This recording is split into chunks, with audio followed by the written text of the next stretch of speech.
जी आज के लेक्चर में हम लोग जो है वो काइनेमेटिक्स स्टार्ट करेंगे। और काइनेमेटिक्स जो है वो बेसिकली सबसे पहले तो हम ये डिस्कस करते हैं कि जो ये काइनेमेटिक्स का टॉपिक है इसका मतलब क्या है, व्हाट डज काइनेमेटिक्स मीन। ठीक है, काइनेमेटिक्स का मतलब क्या है। The first thing is that कि हम उसके टॉपिक का मतलब समझें और उसके बाद आगे डिस्कशन कंटिन्यू करेंगे। तो kinematics is basically it is basically the study it is the study of of motion of a body. ठीक है, of body without discussing forces. ठीक है, विदाउट डिस्कसिंग फोर्सेस कि अगर हम किसी ऑब्जेक्ट की मूवमेंट के बारे में डिस्कशन करें लेकिन उस सारी डिस्कशन के अंदर जो है वो हम फोर्सेस की बात को बीच में ना लेके आए, तो इस चैप्टर को फिर हम काइनेमेटिक्स देंगे। ठीक है, कि एक ऑब्जेक्ट जो है वो, अब ये बात नहीं होगी कि ऑब्जेक्ट के ऊपर कितनी फोर्स लगेगी तो ऑब्जेक्ट मूव करेगा, कहाँ मूव करेगा, ये बातें नहीं है। इस चैप्टर में ये बातें हैं कि ऑब्जेक्ट जो है वो किस स्पीड से मूव करेगा, जब वो स्पीड से मूव करेगा तो कितना डिस्टेंस ट्रैवल करेगा, कितनी देर में ट्रैवल करेगा, उसकी क्या एक्सेलरेशन होगी। इन सब बातों को स्टडी करने को हम कहते हैं काइनेमेटिक्स। ठीक है, अब स्टार्टिंग ऑफ इस चैप्टर के अंदर जो सबसे पहली चीज़ है वो क्या है, वो है टर्मिनोलॉजीज जो हमें पता होनी चाहिए और उनके दरमियान में जो डिफरेंसेस हैं वो हमें पता होने चाहिए। जैसे बड़ी बेसिक्स ही हैं और कई दफ़ा सुनी हुई होगी, जैसे डिस्टेंस क्या होता है और डिस्प्लेसमेंट क्या होती है और इन दोनों के दरमियान का डिफरेंस क्या होता है, ये चीज़ डिस्कस करना। उसके बाद स्पीड क्या होती है और वेलोसिटी क्या होती है और इन दोनों के दरमियान में क्या डिफरेंस है, इस चीज़ को डिस्कस करना। उसके बाद एक्सेलरेशन हम किसे कहते हैं, एक्सेलरेशन इज व्हाट। ठीक है, और फिर टाइप्स ऑफ एक्सेलरेशन भी इसी के अंदर आ जाता है। टाइप्स ऑफ एक्सेलरेशन कौन कौन सी हैं हमारे पास, ठीक है, ये चीज़ डिस्कस करना ये होगा। उसके बाद हमारे पास आ जाएंगे ग्राफ्स और फिर उन ग्राफ्स में आएंगे हमारे पास डिस्टेंस टाइम ग्राफ्स या डिस्प्लेसमेंट टाइम ग्राफ, बात एक ही है। या फिर हमारे पास आएंगे स्पीड टाइम ग्राफ और वेलोसिटी टाइम ग्राफ। उनके भी रूल्स सेम होंगे, वो सेम क्यों होंगे उसकी एक रीज़न है, वो भी डिस्कस करेंगे। ठीक है, तो वो डिस्कस करने के बाद एट द वेरी एंड हमारे पास इसमें स्टॉपिंग डिस्टेंस किसे कहते हैं और थिंकिंग डिस्टेंस किसे कहते हैं और ब्रेकिंग डिस्टेंस किसे कहते हैं, ये सब बातें एट द एंड हमारे पास इसमें डिस्कस होंगी। ठीक है, तो starting of with the definitions of distance and displacement. तो डिस्टेंस क्या चीज़ है, द डेफिनेशन ऑफ डिस्टेंस अगर हम यहाँ डिस्कस करें, what is distance. So distance is, for example, you go from point A to point B. ठीक है, you go from point A to point B, यहाँ पे जैसे this is point A and you go from point A to B. ठीक है, and then you go from B to C. ठीक है, उसके बाद you go from C to D, for example. ठीक है, अब मेरे पास इस पूरी जर्नी के अंदर क्या क्या डिस्टेंसेस हैं for every part of the journey, वो हमें पता हो। फॉर एग्जांपल मेरे पास ए से बी जो है वो 5 मीटर्स है, बी से सी जो है that is 10 metres for example, and C से डी जो है it is again 5 metres. In that case जो मेरा डिस्टेंस कवर्ड होगा, distance covered during the whole journey would be what, it would be equal to 5 + 10 + 5। तो यहाँ से मुझे ये पता चला कि distance is basically the total length covered during a journey, the total length covered during a journey. कि कोई भी जर्नी, कोई भी सिनेरियो में आप किसी पॉइंट ए से पॉइंट बी की तरफ गए या एक स्टार्टिंग पॉइंट से एंडिंग पॉइंट की तरफ गए, उस स्टार्टिंग पॉइंट से एंडिंग पॉइंट की तरफ जाने में जितनी भी आपने टोटल लेंथ कवर की, regardless of the path you took, जिस मर्जी रूट से जिस मर्जी डायरेक्शन में आप ट्रेवल किए, पार्ट पॉइंट ए से स्टार्ट किया, पॉइंट डी पे आपने एंड किया, अब बीच में आप जैसे मर्जी यूं जैसे मर्जी गए, ऐसे गए हैं या ऐसे गए हैं, जो मर्जी आपने रूट लिया, उस रूट की जो टोटल लेंथ होगी अगर मैं उसको सारे को सम अप कर दूं तो that would be my distance covered. So the distance covered for a journey is basically the total length covered during the journey, regardless of the path you take. जो मर्जी आपने पाथ लिया, जो मर्जी आपकी डायरेक्शन है, उस पूरे पाथ की टोटल लेंथ आप लेंगे तो वो डिस्टेंस कहलाएगी। ठीक है, एक चीज। अब डिस्टेंस का जो यूनिट है, यूनिट हमारे पास डिस्टेंस का क्या है, it is, unit is meter. ठीक है, सिंबल उसका एम है। और डिस्टेंस जो है वो स्केलर क्वांटिटी है। Why is distance a scalar quantity, what's the reason behind it.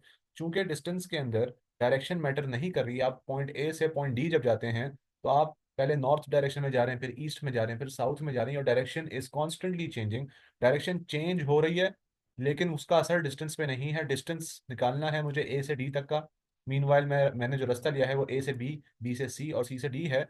तो मैं पूरे पाथ का डिस्टेंस ले रहा हूँ। इस पूरे पाथ में मेरी डायरेक्शन फिक्स्ड नहीं है। चूंकि मेरी डायरेक्शन फिक्स नहीं है, इट टेल्स मी कि डायरेक्शन मैटर नहीं करती। और वो कौन सी फिजिकल क्वांटिटीज हैं जहाँ डायरेक्शन मैटर नहीं करती, वो है स्केलर क्वांटिटीज। ठीक है, whereas on the other hand अगर मेरे पास डिस्प्लेसमेंट होगी, if I have displacement on the other hand, if I have displacement, displacement के केस में क्या होगा? डिस्प्लेसमेंट की पहले तो हम स्टेटमेंट पर गौर करते हैं। The statement for displacement is it is the shortest, it is the possible shortest possible distance between between two points. दो पॉइंट्स के दरमियान, आपके स्टार्टिंग पॉइंट और एंडिंग पॉइंट के दरमियान जो शॉर्टेस्ट पॉसिबल रूट होगा वो डिस्प्लेसमेंट कहलाएगा। बेशक आपने लिया या ना लिया, आपने स्टार्ट यहाँ से किया, आपने एंड यहाँ से किया, बेशक आप जो मर्जी रूट से गए, जैसे मर्जी गए, आपने स्टार्ट एक पॉइंट से किया और एंड एक पॉइंट से किया, आपने ए से स्टार्ट किया और डी पे एंड किया, तो जो शॉर्टेस्ट पॉसिबल डिस्टेंस होगा इसको मैं डिस्प्लेसमेंट कहूंगा। And shortest possible distance is always in a straight line. Shortest possible distance is always in a straight line. तो distance in a straight line between your starting point and your ending point is called displacement. तो ये starting point है, ये ending point है, इसके दरमियान का जो शॉर्टेस्ट पॉसिबल डिस्टेंस है जो कि एक स्ट्रेट लाइन है, इसको मैं डिस्प्लेसमेंट कहूंगा। और नोटिस करो कि ये डिस्प्लेसमेंट जो है वो एक स्ट्रेट लाइन में है। अगर आप इस स्ट्रेट लाइन में ट्रेवल करते हैं तो you notice your direction is never changing. आपकी डायरेक्शन एक ही तरफ है, through out your direction is constant. ये डायरेक्शन आपकी थ्रू आउट कॉन्स्टेंट है, सेम डायरेक्शन है। तो सेम डायरेक्शन होने का मतलब है कि आपकी डायरेक्शन चेंज नहीं कर रही है। जब डायरेक्शन आपकी नहीं चेंज करती, फिक्स डायरेक्शन होती है, तो फिक्स डायरेक्शन वाली फिजिकल क्वांटिटीज को हम वेक्टर क्वांटिटीज कहते हैं। यूनिट जो है वो इसका भी, यूनिट डिस्प्लेसमेंट का भी मीटर है। इस वजह से लोग कहते हैं यार डिस्प्लेसमेंट और डिस्टेंस में क्या फ़र्क है, अगर यूनिट भी सेम है, हर चीज़ सेम है, ये भी लेंथ बताता है, डिस्टेंस भी लेंथ बताता है, तो इन इन सब चीज़ों में इट इज़ सेम। लेकिन इसमें एक बेसिक डेफिनेशन का फ़र्क है कि डिस्प्लेसमेंट स्टार्टिंग पॉइंट और एंडिंग पॉइंट का शॉर्टेस्ट पॉसिबल रूट है, और डिस्टेंस स्टार्टिंग पॉइंट से एंडिंग पॉइंट कि उस रूट की लेंथ है जो आपने असल में लिया। It is the length of the route you took in reality, and displacement is the length of that route that would have been the shortest route. बात समझ आ रही है? तो इन दोनों के अंदर ये बेसिक डिफरेंस है। तो अगर इसी केस के अंदर ए से लेके डी तक की जर्नी की अगर मैं डिस्प्लेसमेंट की बात करूं, बेशक मैं ए से डी जो है वाया बी एंड देन सी इस रूट से गया हूं, ए से बी, बी से सी, सी से डी, लेकिन अगर मैं डिस्प्लेसमेंट की बात करूं तो डिस्प्लेसमेंट में आपने दरमियान में जो मर्जी किया है वो कंसिडर नहीं किया जाता। दरमियान में आप कहाँ कहाँ गए वो मैटर नहीं करता। डिस्प्लेसमेंट में आपने स्टार्ट कहाँ से किया और एंड कहाँ पे किया ये मैटर करता है।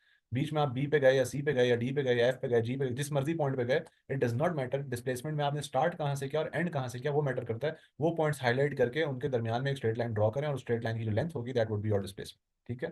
तो इस केस में if this is a rectangular park for example, या रेक्टेंगुलर जॉगिंग ट्रैक है, तो ये 5 मीटर है, ये 10 मीटर है, ये 5 मीटर है, तो ऑपोजिट साइड जो होती है रेक्टेंगुलर की वो सेम लेंथ की होती है। तो अगर वो 10 है तो ये भी 10 मीटर्स का होगा। तो डिस्प्लेसमेंट अगर मैं कहूँ यहाँ पर, तो ए से डी के दरमियान की जो डिस्प्लेसमेंट है दैट वुड बी 10 मीटर्स। ठीक है? तो डिस्प्लेसमेंट की बात करूँ तो दैट वुड बी 10 मीटर। तो मेरा जो डिस्टेंस है, my distance in this case for the journey from A to B to C and then to D, अगर मैं डिस्टेंस की बात करूं, my distance is what my distance is the length of the total route, length of the journey you took, length of the path you took in reality। तो मैं ए से B गया 5 metre cover किया, B से सी गया 10 metre cover किया, total 15 हो गया, सी से डी किया तो 5 और किया, टोटल 20 मीटर मैंने ट्रैवल किया। ठीक है? डिस्टेंस जो मैंने ट्रैवल किया, total length covered during the journey थी मेरी 20 मीटर्स। लेकिन मैंने स्टार्ट किस पॉइंट से किया? स्टार्ट किया ए से और एंड किया मैंने डी पे, और इन दोनों पॉइंट्स का जो शॉर्टेस्ट डिस्टेंस था, शॉर्टेस्ट लेंथ थी, वो एक स्ट्रेट लाइन थी जो कि 10 मीटर की थी। तो डिस्प्लेसमेंट क्या होती है? The shortest possible distance between two points. और वो टू पॉइंट्स कौन से? आपका स्टार्टिंग और एंडिंग पॉइंट। तो इस केस में अगर मैं डिस्प्लेसमेंट की बात करूं तो डिस्प्लेसमेंट मेरी जो है वो कितनी होगी? डिस्प्लेसमेंट मेरी होगी 10 मीटर्स। डिस्प्लेसमेंट मेरी कितनी होगी? 10 meters. It would be the length between point A and D. दरमियान में मैं जहां मर्जी किया वो मैटर नहीं कर रहा। डिस्प्लेसमेंट में हमेशा आपका स्टार्टिंग और एंडिंग पॉइंट मैटर करता है, दरमियान में आपने जो मर्जी किया। ठीक है? तो ये बेसिक डिफरेंस है डिस्टेंस और डिस्प्लेसमेंट का। अब मूव ऑन करते हैं हम लोग स्पीड और वेलोसिटी के डिफरेंस को डिस्कस करने के लिए कि स्पीड और वेलोसिटी में क्या डिफरेंस है। तो स्पीड क्या है, and then will discuss velocity क्या है। तो स्पीड इज बेसिकली, डेफिनेशन हम यूज कर सकते हैं, it is the distance covered, it is the distance covered per unit time. It is the distance covered per unit time. या फिर इसको दूसरे अल्फाज में हम एक और डेफिनेशन के तौर पे भी कह सकते हैं, we can call it the rate of change of distance, the rate of change of distance, कि किस रेट से डिस्टेंस चेंज हो रहा है। ठीक है? और जब भी रेट का वर्ड आएगा तो आप समझ जाएं कि आप विद रिस्पेक्ट टू टाइम की बात कर रहे हैं, डिवाइडेड बाय टाइम, कि आप कोई काम कितनी देर में कर रहे हैं। विद रिस्पेक्ट टू टाइम आप कोई काम किस तरह से कर रहे हैं उसको हम कहते हैं रेट। ठीक है? रेट जो है ये क्या है? With respect to time. With respect to time जो आप काम करेंगे that will be named as rate. तो यहाँ पर अकॉर्डिंग टू द डेफिनेशन जो हमारे पास फॉर्मूला बनता है स्पीड का, speed is what? It is the distance covered, distance ठीक है, distance covered per unit time, पर यूनिट टाइम। ठीक है, तो डिस्टेंस ओवर टाइम हमारा जो है वो स्पीड का फॉर्मूला बन जाएगा कि आप पॉइंट ए से पॉइंट बी जा रहे थे और आपका जो पाथ था वो एक रैंडम पाथ था, एक रोड था जैसे मैप में होता है। ठीक है, आप पॉइंट ए से पॉइंट बी जा रहे थे, पॉइंट ए से पॉइंट बी आप किस स्पीड पे, कितना तेज ट्रैवल कर रहे थे, ये स्पीड बताती है। Speed tells you how fast you are travelling. ठीक है, स्पीड आपको क्या बताती है?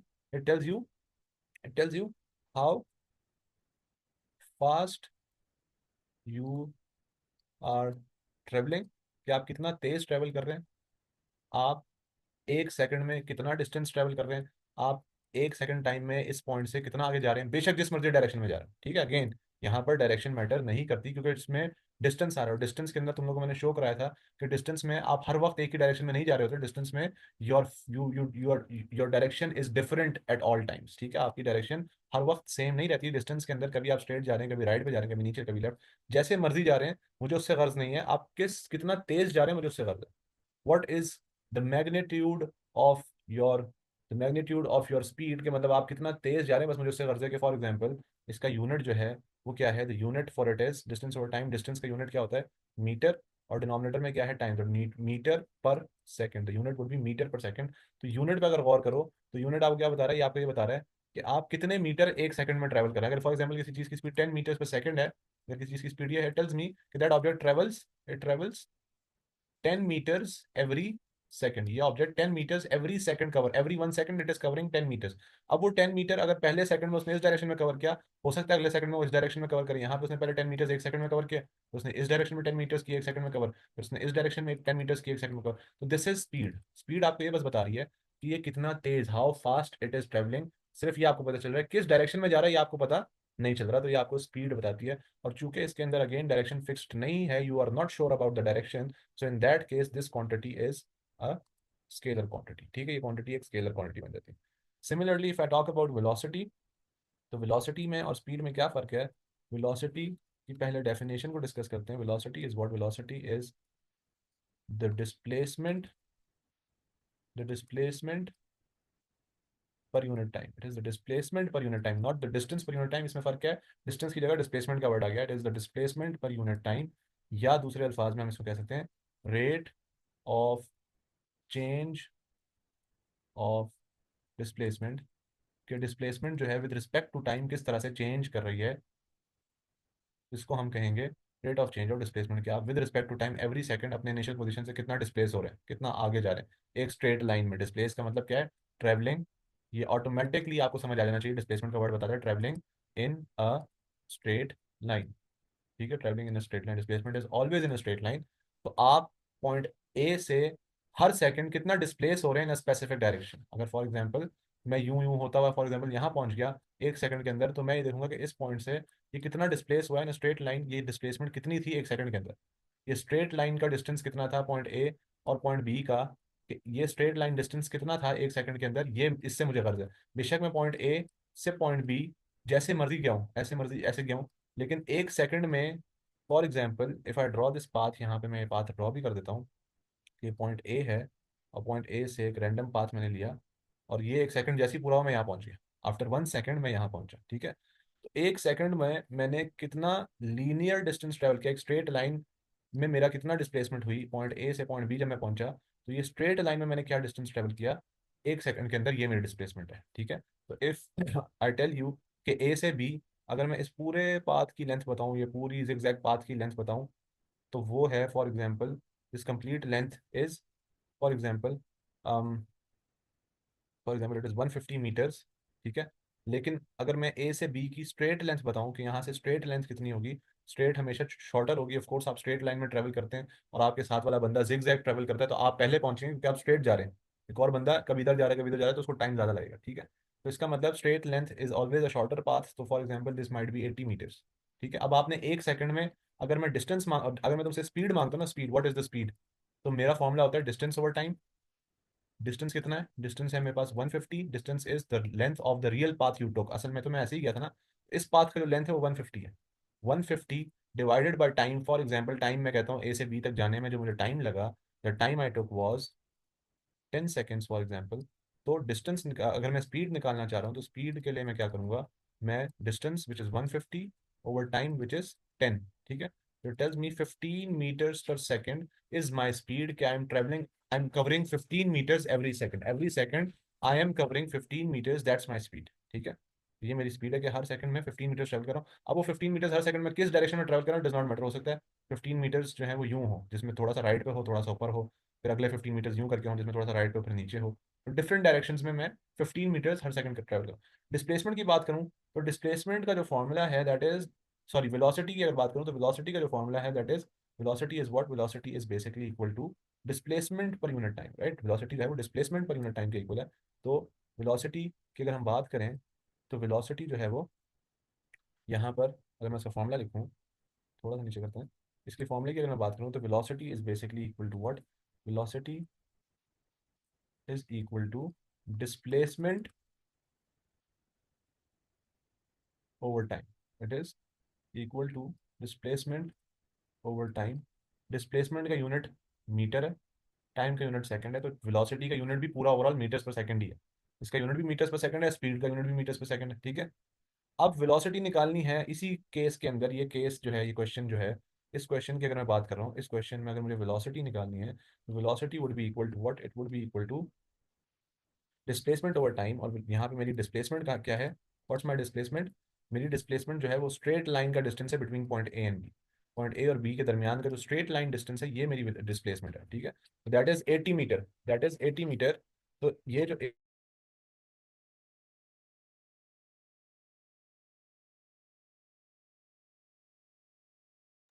अब ये जो 80 मीटर मेरी डिस्प्लेसमेंट है, ये स्ट्रेट लाइन है, तो वेलोसिटी के लिए चूंकि आप डिस्प्लेसमेंट लेते हैं तो डिस्प्लेसमेंट के फॉर्मूले में यहाँ पर हम 80 डाल देंगे और टाइम हमारा वही है। देखो टाइम हमारा स्टिल वही है। जर्नी तो असल में ए से बी ही मैंने की थी और वो जर्नी मैंने इसी डायरेक्शन में इसी तरह से की थी। जर्नी मेरी एक ही है और उस जर्नी में मुझे 10 सेकंड ही लगे। ठीक है, सिर्फ बात यह है कि उस स्पेसिफिक जर्नी की के लिए जो डिस्टेंस था वो मैंने कौन सा लिया, जो असल में मैंने रूट लिया था उसकी total length was the distance, और डिस्प्लेसमेंट वो थी, वो इमेजिनरी स्ट्रेट लाइन थी जो मेरे स्टार्टिंग पॉइंट और एंडिंग पॉइंट को एक स्ट्रेट लाइन से कनेक्ट करे। तो उस लाइन की जो लेंथ है वो मेरी डिस्प्लेसमेंट है जो कि 80 मीटर है। ठीक है, तो टाइम मेरा स्टिल वही 10 है, तो माई velocity would B 8 meters per second. So if, अब इसको अगर मैं एक्सप्लेन करूं तो ये मुझे बताता है कि मेरी स्पीड 15 मीटर्स पर सेकेंड है, which tells me my speed is 15 metres per second, which means कि I am covering 15 meters of distance every second. I am covering 15 meter की लेंथ मैं कवर कर रहा हूँ हर सेकंड, और वो जिस मर्जी डायरेक्शन में। फॉर एग्जाम्पल जो मैंने एस बनाया है ये 15 मीटर का होगा, तो ये 15 मीटर मैं एक सेकंड में कवर कर रहा हूँ। नेक्स्ट सेकंड में मैं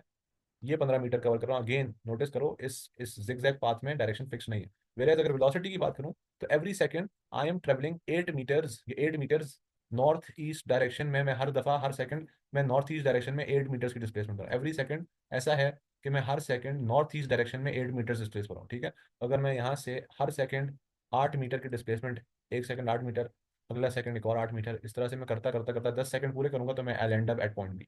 ठीक है, I end up at point B. तो यहाँ पर नोटिस करो velocity tells you what, velocity आपको क्या बता रही है, वेलोसिटी आपको बता रही है कि how fast you are travelling, how fast you are travelling. जैसे स्पीड भी आपको ये बताता था, फर्क सिर्फ इतना है कि how fast you are travelling, आगे एक और फ्रेज है, in a straight in a straight line. तो velocity tells you how fast you are travelling in a straight line, ये वो वेलोसिटी बता रही है। तो चूंकि वेलोसिटी के अंदर आपकी डायरेक्शन फिक्स्ड है, you have a fixed direction in velocity, in that case velocity would be a vector quantity where speed would be a scalar quantity. वही डिफरेंस जो डिस्टेंस और डिस्प्लेसमेंट में था। अगर ऊपर हम जाके देखें तो डिस्टेंस और डिस्प्लेसमेंट में जो फर्क था कि डिस्टेंस भी एक लेंथ है, डिस्प्लेसमेंट भी एक लेंथ है। डिस्टेंस का यूनिट भी मीटर है, डिस्प्लेसमेंट का यूनिट भी मीटर है। फर्क सिर्फ इतना है कि ये स्केलर क्वांटिटी है, इसमें डायरेक्शन मैटर नहीं करती। डिस्टेंस में आप जिस मर्जी डायरेक्शन में जा रहे हैं आपने उसकी लेंथ ले लेनी है। डिस्प्लेसमेंट में डायरेक्शन मैटर करती है, आप एक ही स्ट्रेट डायरेक्शन में लेंथ को फाइंड आउट करेंगे। You will consider the length in a specific direction and that direction would be what, it would B from your starting point two ending point. ये हमेशा आपकी डायरेक्शन होगी। अगर आपका starting point यहाँ है, एंडिंग पॉइंट यहाँ है, तो ये आपकी डायरेक्शन है। बेशक आपने जर्नी में पहले यूं गए फिर यूं आए, लेकिन स्टार्टिंग पॉइंट से एंडिंग पॉइंट को अगर मैं स्ट्रेट लाइन से कनेक्ट करूंगा वो डायरेक्शन में लूंगा डिस्प्लेसमेंट के। ठीक है, स्पीड में भी वही फर्क है कि स्पीड में चूंकि डिस्टेंस ओवर टाइम है, तो how fast you are travelling regardless of the direction, कि आप कितना डिस्टेंस ट्रेवल कर रहे हैं हर एक सेकंड में। एक सेकंड में आप कितना डिस्टेंस कवर कर रहे हैं, जो मर्जी डायरेक्शन में आप कवर कर रहे हो, दैट इज स्पीड। और एक सेकंड में आप कितनी डिस्प्लेसमेंट कवर कर रहे हैं, कितना डिस्प्लेस हो रहे हैं अपने इनिशियल पोजीशन से एक स्पेसिफिक डायरेक्शन में, कितना मूव कर रहे हैं एक सेकंड के अंदर। वर्ड मैंने क्या बोला है, अपने स्टार्टिंग पॉइंट से एक स्पेसिफिक डायरेक्शन, एक स्पेसिफिक डायरेक्शन। जैसे यहाँ पर इस केस में जो मैं ये लेबल कर रहा हूँ लाइन, ये मेरी स्पेसिफिक डायरेक्शन, मैं इस डायरेक्शन में कितना डिस्टेंस कवर कर रहा हूँ पर सेकंड, वो 8 मीटर था। तो 8 meters per second would be my velocity in this specific direction, in this direction I be covering 8 meters every second. मेरी जर्नी ऐसी है, it is as if I am covering 8 meters every second, 8 meters अगले second, फिर 8 metres, फिर अगले second, फिर 8 metres, फिर अगले सेकंड, फिर 8 मीटर्स। ठीक है, तो इस तरह करते करते जैसे ही 10 सेकंड होंगे तो मेरी जर्नी ए से बी तक पहुंच जाएगी। बात समझ आ रही? तो वेक्टर क्वांटिटी है वेलोसिटी और स्केलर क्वांटिटी है स्पीड। यही फर्क डिस्टेंस और डिस्प्लेसमेंट में था। डायरेक्शन में एक में डायरेक्शन मैटर करती है और एक में डायरेक्शन मैटर नहीं करती। ठीक है, तो ये हमारा बेसिक फर्क आ गया। उसके बाद we move on to acceleration. Acceleration क्या चीज़ है, अब हम उस पर डिस्कशन करते हैं।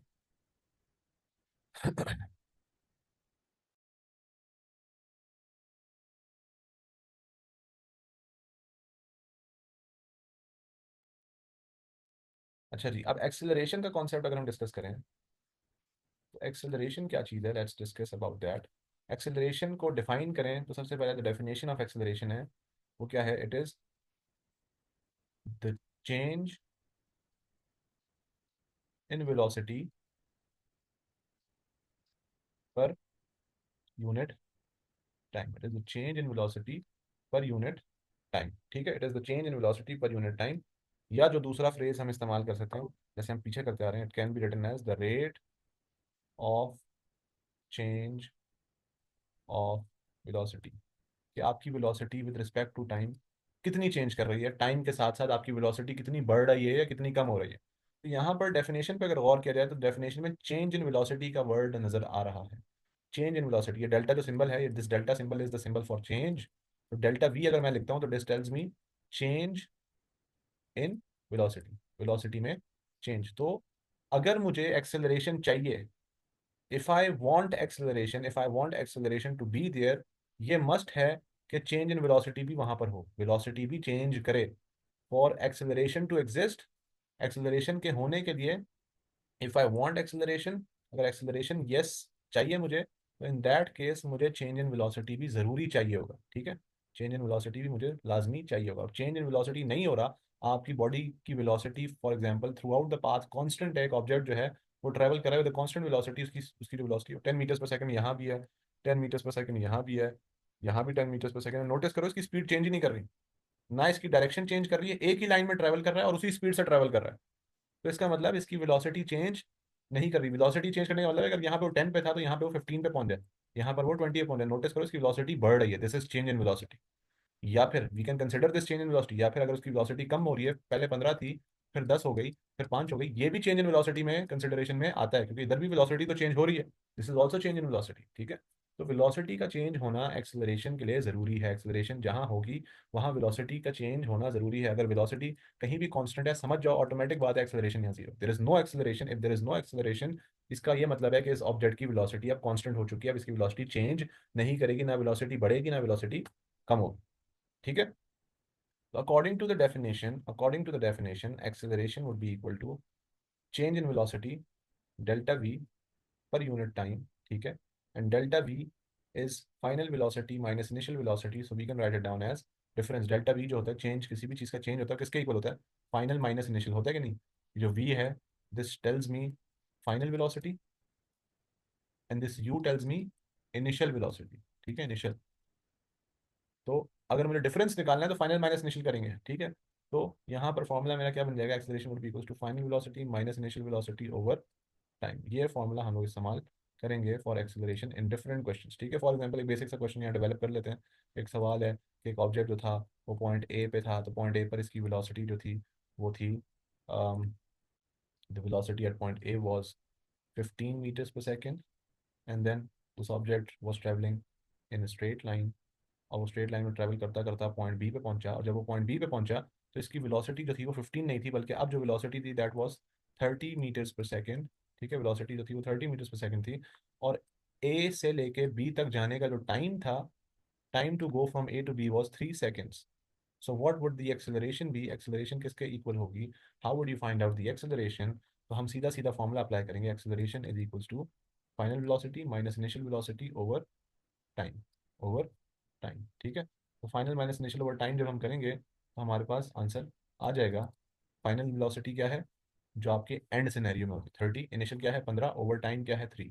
तो फॉर्मूला क्या बन जाएगा 30 - 15/3, तो हमारा आंसर बन जाएगा 30 - 15 इज 5। 15/3 इज, तो हमारी acceleration would B 5 metres per second square. ठीक है, तो यूनिट क्या बन गया हमारा एक्सेलरेशन का जो यूनिट है, यूनिट क्या बन गया, meters per second square. Meters per second square, this is the unit for acceleration. ठीक है, unit of acceleration is metres per second square. ठीक हो गया, ये आपका यूनिट है। अब नोटिस करो, ये जो वैल्यू आई है एक्सेलरेशन की 5 मीटर्स पर सेकेंड स्क्वायर, ये आपको क्या बता रही है कि हर सेकंड इसकी स्पीड 5 के हिसाब से बढ़ी। अब 3 सेकंड लगे ना ए से बी जाने में, तो पहले सेकंड में नोटिस करो इसकी स्पीड 5 मीटर की स्पीड से बढ़ाऊंगा मैं, तो 15 से कितनी हो जाएगी, 20 मीटर्स पर सेकंड हो जाएगी पहले सेकंड में। सेकंड सेकंड के अंदर सेकंड नंबर 2 में कितनी हो जाएगी, 5 और बढ़ा दो 25 हो जाएगी। और सेकंड नंबर 3 में वो कितनी हो जाएगी, 5 और बढ़ा दो तो ये जो एक्सेलरेशन की वैल्यू ये आपको बताती है कि हर सेकंड स्पीड कितनी बढ़ रही है, every second the speed is increasing at a specific rate, ये आपको बताता है। ठीक है, इसी तरह से अगर जो है फॉर एग्जांपल क्वेश्चन में सिनेरियो ऐसा आ जाए कि आपका ऑब्जेक्ट शुरू के अंदर जो जिस स्पीड पे है, बाद में उसकी स्पीड उससे स्लो हो जाए। अभी तो हमारे पास जो शुरू में स्पीड थी वो 15 थी, बाद में 30 हो गई, मतलब स्पीड बढ़ी। अगर आपके ऑब्जेक्ट की स्पीड जो है वो initially, for example initial velocity जो है इस ऑब्जेक्ट का, वो है for example 20 metres per second, and it is at point A. ये पॉइंट ए पे जो इसकी स्पीड थी वो 20 मीटर्स पर सेकेंड थी। फिर जब ये पॉइंट बी पे पहुंचा, पॉइंट बी पर जो इसकी वेलोसिटी थी वो थोड़ी सी कम हो गई। ठीक है, ये एरो की लेंथ नोटिस करो, एरो की लेंथ आपको वेलोसिटी बता रही है, इधर एरो की लेंथ ज़्यादा है, मतलब वेलोसिटी ज़्यादा है। यहाँ एरो की लेंथ जो है वो कम है, तो वेलोसिटी कम है। तो वेलोसिटी है यहाँ पर for example 10 meters per second, velocity half हो गई। और ये पॉइंट बी है, और ए से बी तक पहुंचने में for example the time taken from A to B is 4 seconds, for example 4 second लगे। ठीक है, तो now what would the acceleration be, acceleration किसके इक्वल होगी, कैसे फाइंड आउट करेंगे, एक्सेलरेशन का फॉर्मूला अप्लाई करेंगे। ठीक है, एक्सेलरेशन का जब मैं फॉर्मूला अप्लाई करूंगा तो एक्सेलरेशन का फॉर्मूला है final velocity minus initial velocity. Final velocity हमारी 10 होगी, इनिशियल वेलोसिटी हमारी 20 होगी, डिवाइडेड बाय हम टाइम करेंगे। जब डिवाइडेड बाय टाइम करेंगे, टाइम हमारा कितना है, 4 second, the time is 4 seconds. तो टाइम को हम यहाँ अप्लाई करेंगे जब, तो हमारा 10 - 20 क्या बन जाएगा, -10, डिवाइड बाय 4 करेंगे तो हमारा आंसर क्या बन जाएगा, acceleration would be equal to -2.5 meters per second square, -2.5 meters per second square. तो ये मेरी एक्सेलरेशन बन जाएगी। अब ये -2.5 मीटर्स पर सेकेंड में जो नेगेटिव साइन है, ये मुझे क्या इंडिकेट कर रहा है, it indicates that the speed is decreasing. ये जो पॉजिटिव साइन था यहाँ पॉजिटिव है, पॉजिटिव इंडिकेट्स क्या, कि स्पीड इज पॉजिटिव, का स्पीड बढ़ रही है। इंक्रीजिंग। और नेगेटिव साइन का मतलब है स्पीड, स्पीड जो है वो डिक्रीज हो रही है, या वेलोसिटी जो है वो डिक्रीज हो रही है। नेगेटिव साइन आपको दिखाता है। और ये नेगेटिव एक्सेलरेशन जो है ना, नेगेटिव एक्सेलरेशन का एक स्पेशल नाम है, उसको हम डीसेलरेशन भी कहते हैं। ठीक है, वो अभी हम आगे डिस्कस करेंगे। ठीक हो गया, तो यहाँ पर हमने नोटिस किया कि एक्सेलरेशन जो है वो मुख्तलिफ तरीकों से चेंज हो सकती है, सॉरी वेलोसिटी जो है वो मुख्तलिफ तरीकों से चेंज इन वेलोसिटी जो है वो, यहाँ पर इंक्रीजिंग वाला केस भी हमने कर लिया कि वो बढ़ी, इंक्रीज करी। ठीक है, वेलोसिटी इंक्रीज करी ना, 15 से 30 पे गई। सिमिलरली चेंज इन वेलोसिटी का डिक्रीजिंग वाला केस भी हमने कर लिया, कि वो वेलोसिटी पहले ज़्यादा थी फिर डिक्रीज हो गई। तो वेलोसिटी के डिक्रीज होने का केस भी है, वेलोसिटी के इंक्रीज होने का केस भी है। और एक और केस भी है, बड़ा स्पेशल सा केस है, वो भी हम डिस्कस करते हैं, कि चेंज इन वेलोसिटी जो है वो, केस नंबर 1 क्या है, change in velocity can be increase का case. Case number 2 is delta V can be decrease का केस। ठीक है, एक और चेंज इन वेलोसिटी का केस है, केस नंबर 3। ठीक है, इसमें मैं स्टार बना रहा हूँ, ये थोड़ा सा डिफरेंट है। इसमें क्या होता है, लेट्स सी। अब तुम लोगों ने मुझे बताना है, यहाँ पर नोटिस करो कि एक ऑब्जेक्ट है, वो फॉर एग्जांपल इधर से इस पॉइंट पर गया, इसकी वेलोसिटी थी, स्पीड थी 10 मीटर्स पर सेकेंड। पॉइंट इधर से यहाँ पर गया, इधर भी इसकी स्पीड कितनी थी, 10 मीटर्स पर सेकेंड। और यहाँ से फिर वो इधर आया, तो यहाँ भी इसकी स्पीड कितनी थी, 10 मीटर्स पर सेकेंड। ठीक है, तो स्पीड अगर मैं इन पॉइंट्स को लेबल कर लूँ, दिस इज पॉइंट ए से बी भी उसकी speed 10 meters per second, B से सी भी उसकी 10 मीटर्स पर सेकेंड, और सी से डी भी उसकी स्पीड क्या थी, 10 मीटर्स पर सेकेंड। केस 3 की अगर मैं बात करूँ, तो यहाँ पर पहला सवाल ये उठता है कि इस ऑब्जेक्ट की स्पीड कांस्टेंट है या नहीं है, इज द स्पीड कांस्टेंट। तो हम कहेंगे yes, yes. Speed is constant. Speed जो है वो हमें बता रही है कि ये 1 सेकंड में 10 मीटर ट्रैवल कर रहा है, 10 मीटर्स पर सेकेंड इसकी स्पीड है, हर दफा सेम है, तो स्पीड इसकी कांस्टेंट है। नेक्स्ट सवाल ये उठता है कि इज द वेलोसिटी कांस्टेंट। पहला सवाल तो हो गया क्या, स्पीड क्या है, स्पीड जो है वो कांस्टेंट है, ओके मान लिया। अब सवाल ये उठ रहा है, क्या वेलोसिटी कांस्टेंट है, is the velocity constant, velocity constant है या नहीं, ये सवाल उठता है नेक्स्ट। ठीक है, तो हम कहते हैं कि यार वेलोसिटी क्या है, वेलोसिटी क्या है, वेलोसिटी इज अ, अब वेलोसिटी कांस्टेंट हम कैसे चेक करते हैं? स्पीड जो है ना, देखो स्पीड का कांस्टेंट होना हमने कैसे चेक किया, तरीका समझ, देखो स्पीड क्या है, स्पीड एक स्केलर क्वांटिटी है। स्केलर क्वांटिटी का सिर्फ क्या होता है, मैग्नीट्यूड होता है। यहाँ पे हमने चेक किया स्पीड का magnitude through out the journey same रहा कि नहीं रहा, मैग्नीट्यूड जो उसकी वैल्यू थी वो 10 10 सेम रही। हाँ जी। Magnitude of speed is constant, तो इसका मतलब स्पीड इज आल्सो कांस्टेंट, क्योंकि एक ही चीज है, मैं स्पीड में है ही मैग्नीट्यूड, स्पीड स्केलर क्वांटिटी है, उसका आपने सिर्फ मैग्नीट्यूड चेक करना और कुछ है ही नहीं चेक करने के लिए, उसका मतलब स्पीड इज कांस्टेंट। अब हम आते हैं वेलोसिटी को चेक करते हैं कि क्या वेलोसिटी कांस्टेंट है या नहीं है, ठीक है। तो वेलोसिटी क्या है, वेलोसिटी स्केलर क्वांटिटी नहीं है, वेलोसिटी है is a vector quantity. Vector quantity के दो हिस्से होते हैं, एक मैग्नीट्यूड होता है, उसकी वैल्यू होती है, और दूसरा उसकी डायरेक्शन होती है।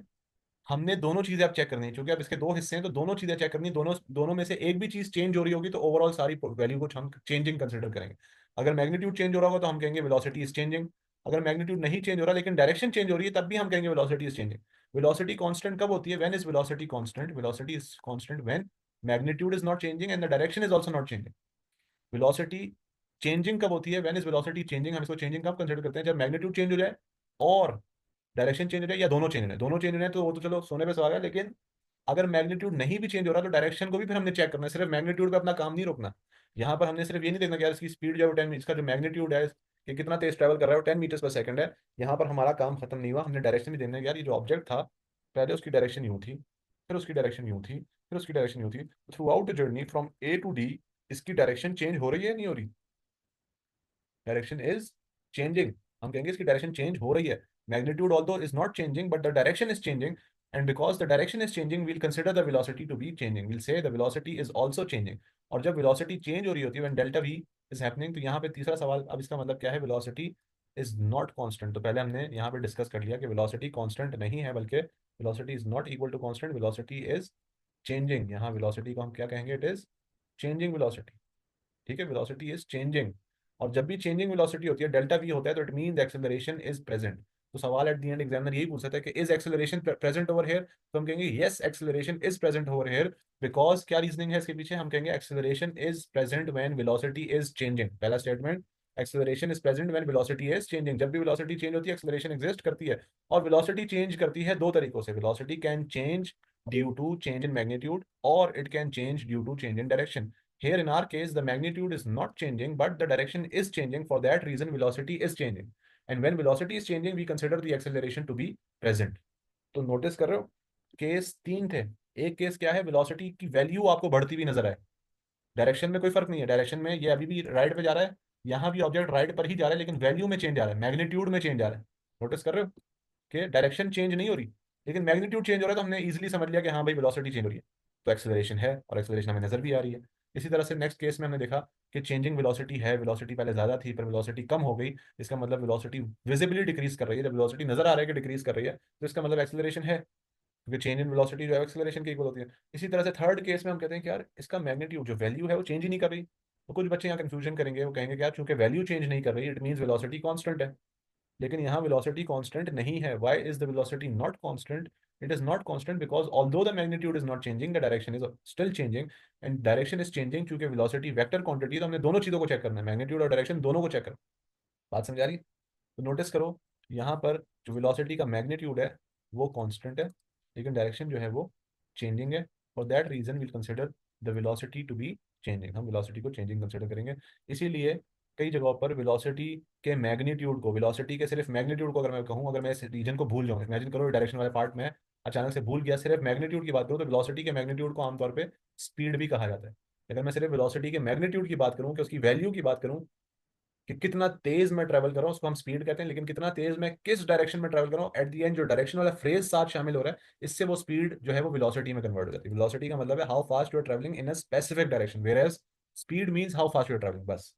तो फर्क समझ आ रहा है दोनों के अंदर, क्लियर है? यस। अच्छा जी, last concept that will be discussing today, although it's not last concept of the topic, लेकिन आज हम डिस्कस करेंगे, that is the types of acceleration, ठीक है, types of acceleration. Now acceleration can be of different types, ठीक है, acceleration जो है वो डिफरेंट टाइप्स की हो सकती है। One, type number one is constant acceleration, ठीक है। Then we have another type that is changing acceleration, ठीक है। And then we have another type that is negative negative acceleration, that is negative acceleration, ठीक है। तो constant acceleration का मतलब क्या है कि आपकी जो एक्सेलरेशन है वो कांस्टेंट है। एक्सेलरेशन क्या है? It is the change in velocity पर यूनिट टाइम। इसका मतलब पर यूनिट टाइम आपकी वेलोसिटी कांस्टेंट रेट से चेंज कर रही है। तो कांस्टेंट एक्सेलरेशन में जो एक्सेलरेशन का वर्ड है ये आपको क्या इंडिकेट कर रहा है? एक्सेलरेशन का वर्ड आपको इंडिकेट करता है कि योर वेलोसिटी इज इंक्रीजिंग, और कांस्टेंट का वर्ड ये इंडिकेट कर रहा है at a uniform rate, at a uniform rate, कि वो वेलोसिटी बढ़ तो रही है लेकिन उसके बढ़ने का जो रेट है वो कांस्टेंट है। एग्जांपल इसकी क्या है कि एक ऑब्जेक्ट जो है वो फॉर एग्जांपल शुरू में 10 मीटर्स पर सेकंड की स्पीड पर है, 1 सेकंड के बाद उसकी स्पीड हो गई 20 मीटर्स पर सेकंड, 1 सेकंड के बाद उसकी स्पीड हो गई 30 मीटर्स पर सेकंड, 1 सेकंड के बाद उसकी स्पीड हो गई 40 मीटर्स पर सेकंड। तो यहाँ पे मुझे क्या नज़र आ रहा है? What can I see? मैं ये देख रहा हूँ कि ऑब्जेक्ट हर सेकंड 10 मीटर्स पर सेकंड के हिसाब से अपनी स्पीड को बढ़ा रहा है। The velocity is increasing at a constant rate of 10 meters per second, ठीक है। वेलोसिटी हर सेकंड 10 मीटर्स पर सेकंड की स्पीड से बढ़ रही है। पहला सेकंड गुजरा है 10 से 20 हुआ, जो जंप है वो नोटिस करो कांस्टेंट है, द जंप इज कांस्टेंट, 10 10 10 का जंप आ रहा है हर दफा, 10 का इंक्रीज है। तो जब ये जंप कांस्टेंट होगा उस केस में ऐसी एक्सेलरेशन को मैं क्या कहूंगा? ऐसी एक्सेलरेशन को मैं कहूंगा कांस्टेंट एक्सेलरेशन, ठीक है। This is the first type which is the constant acceleration.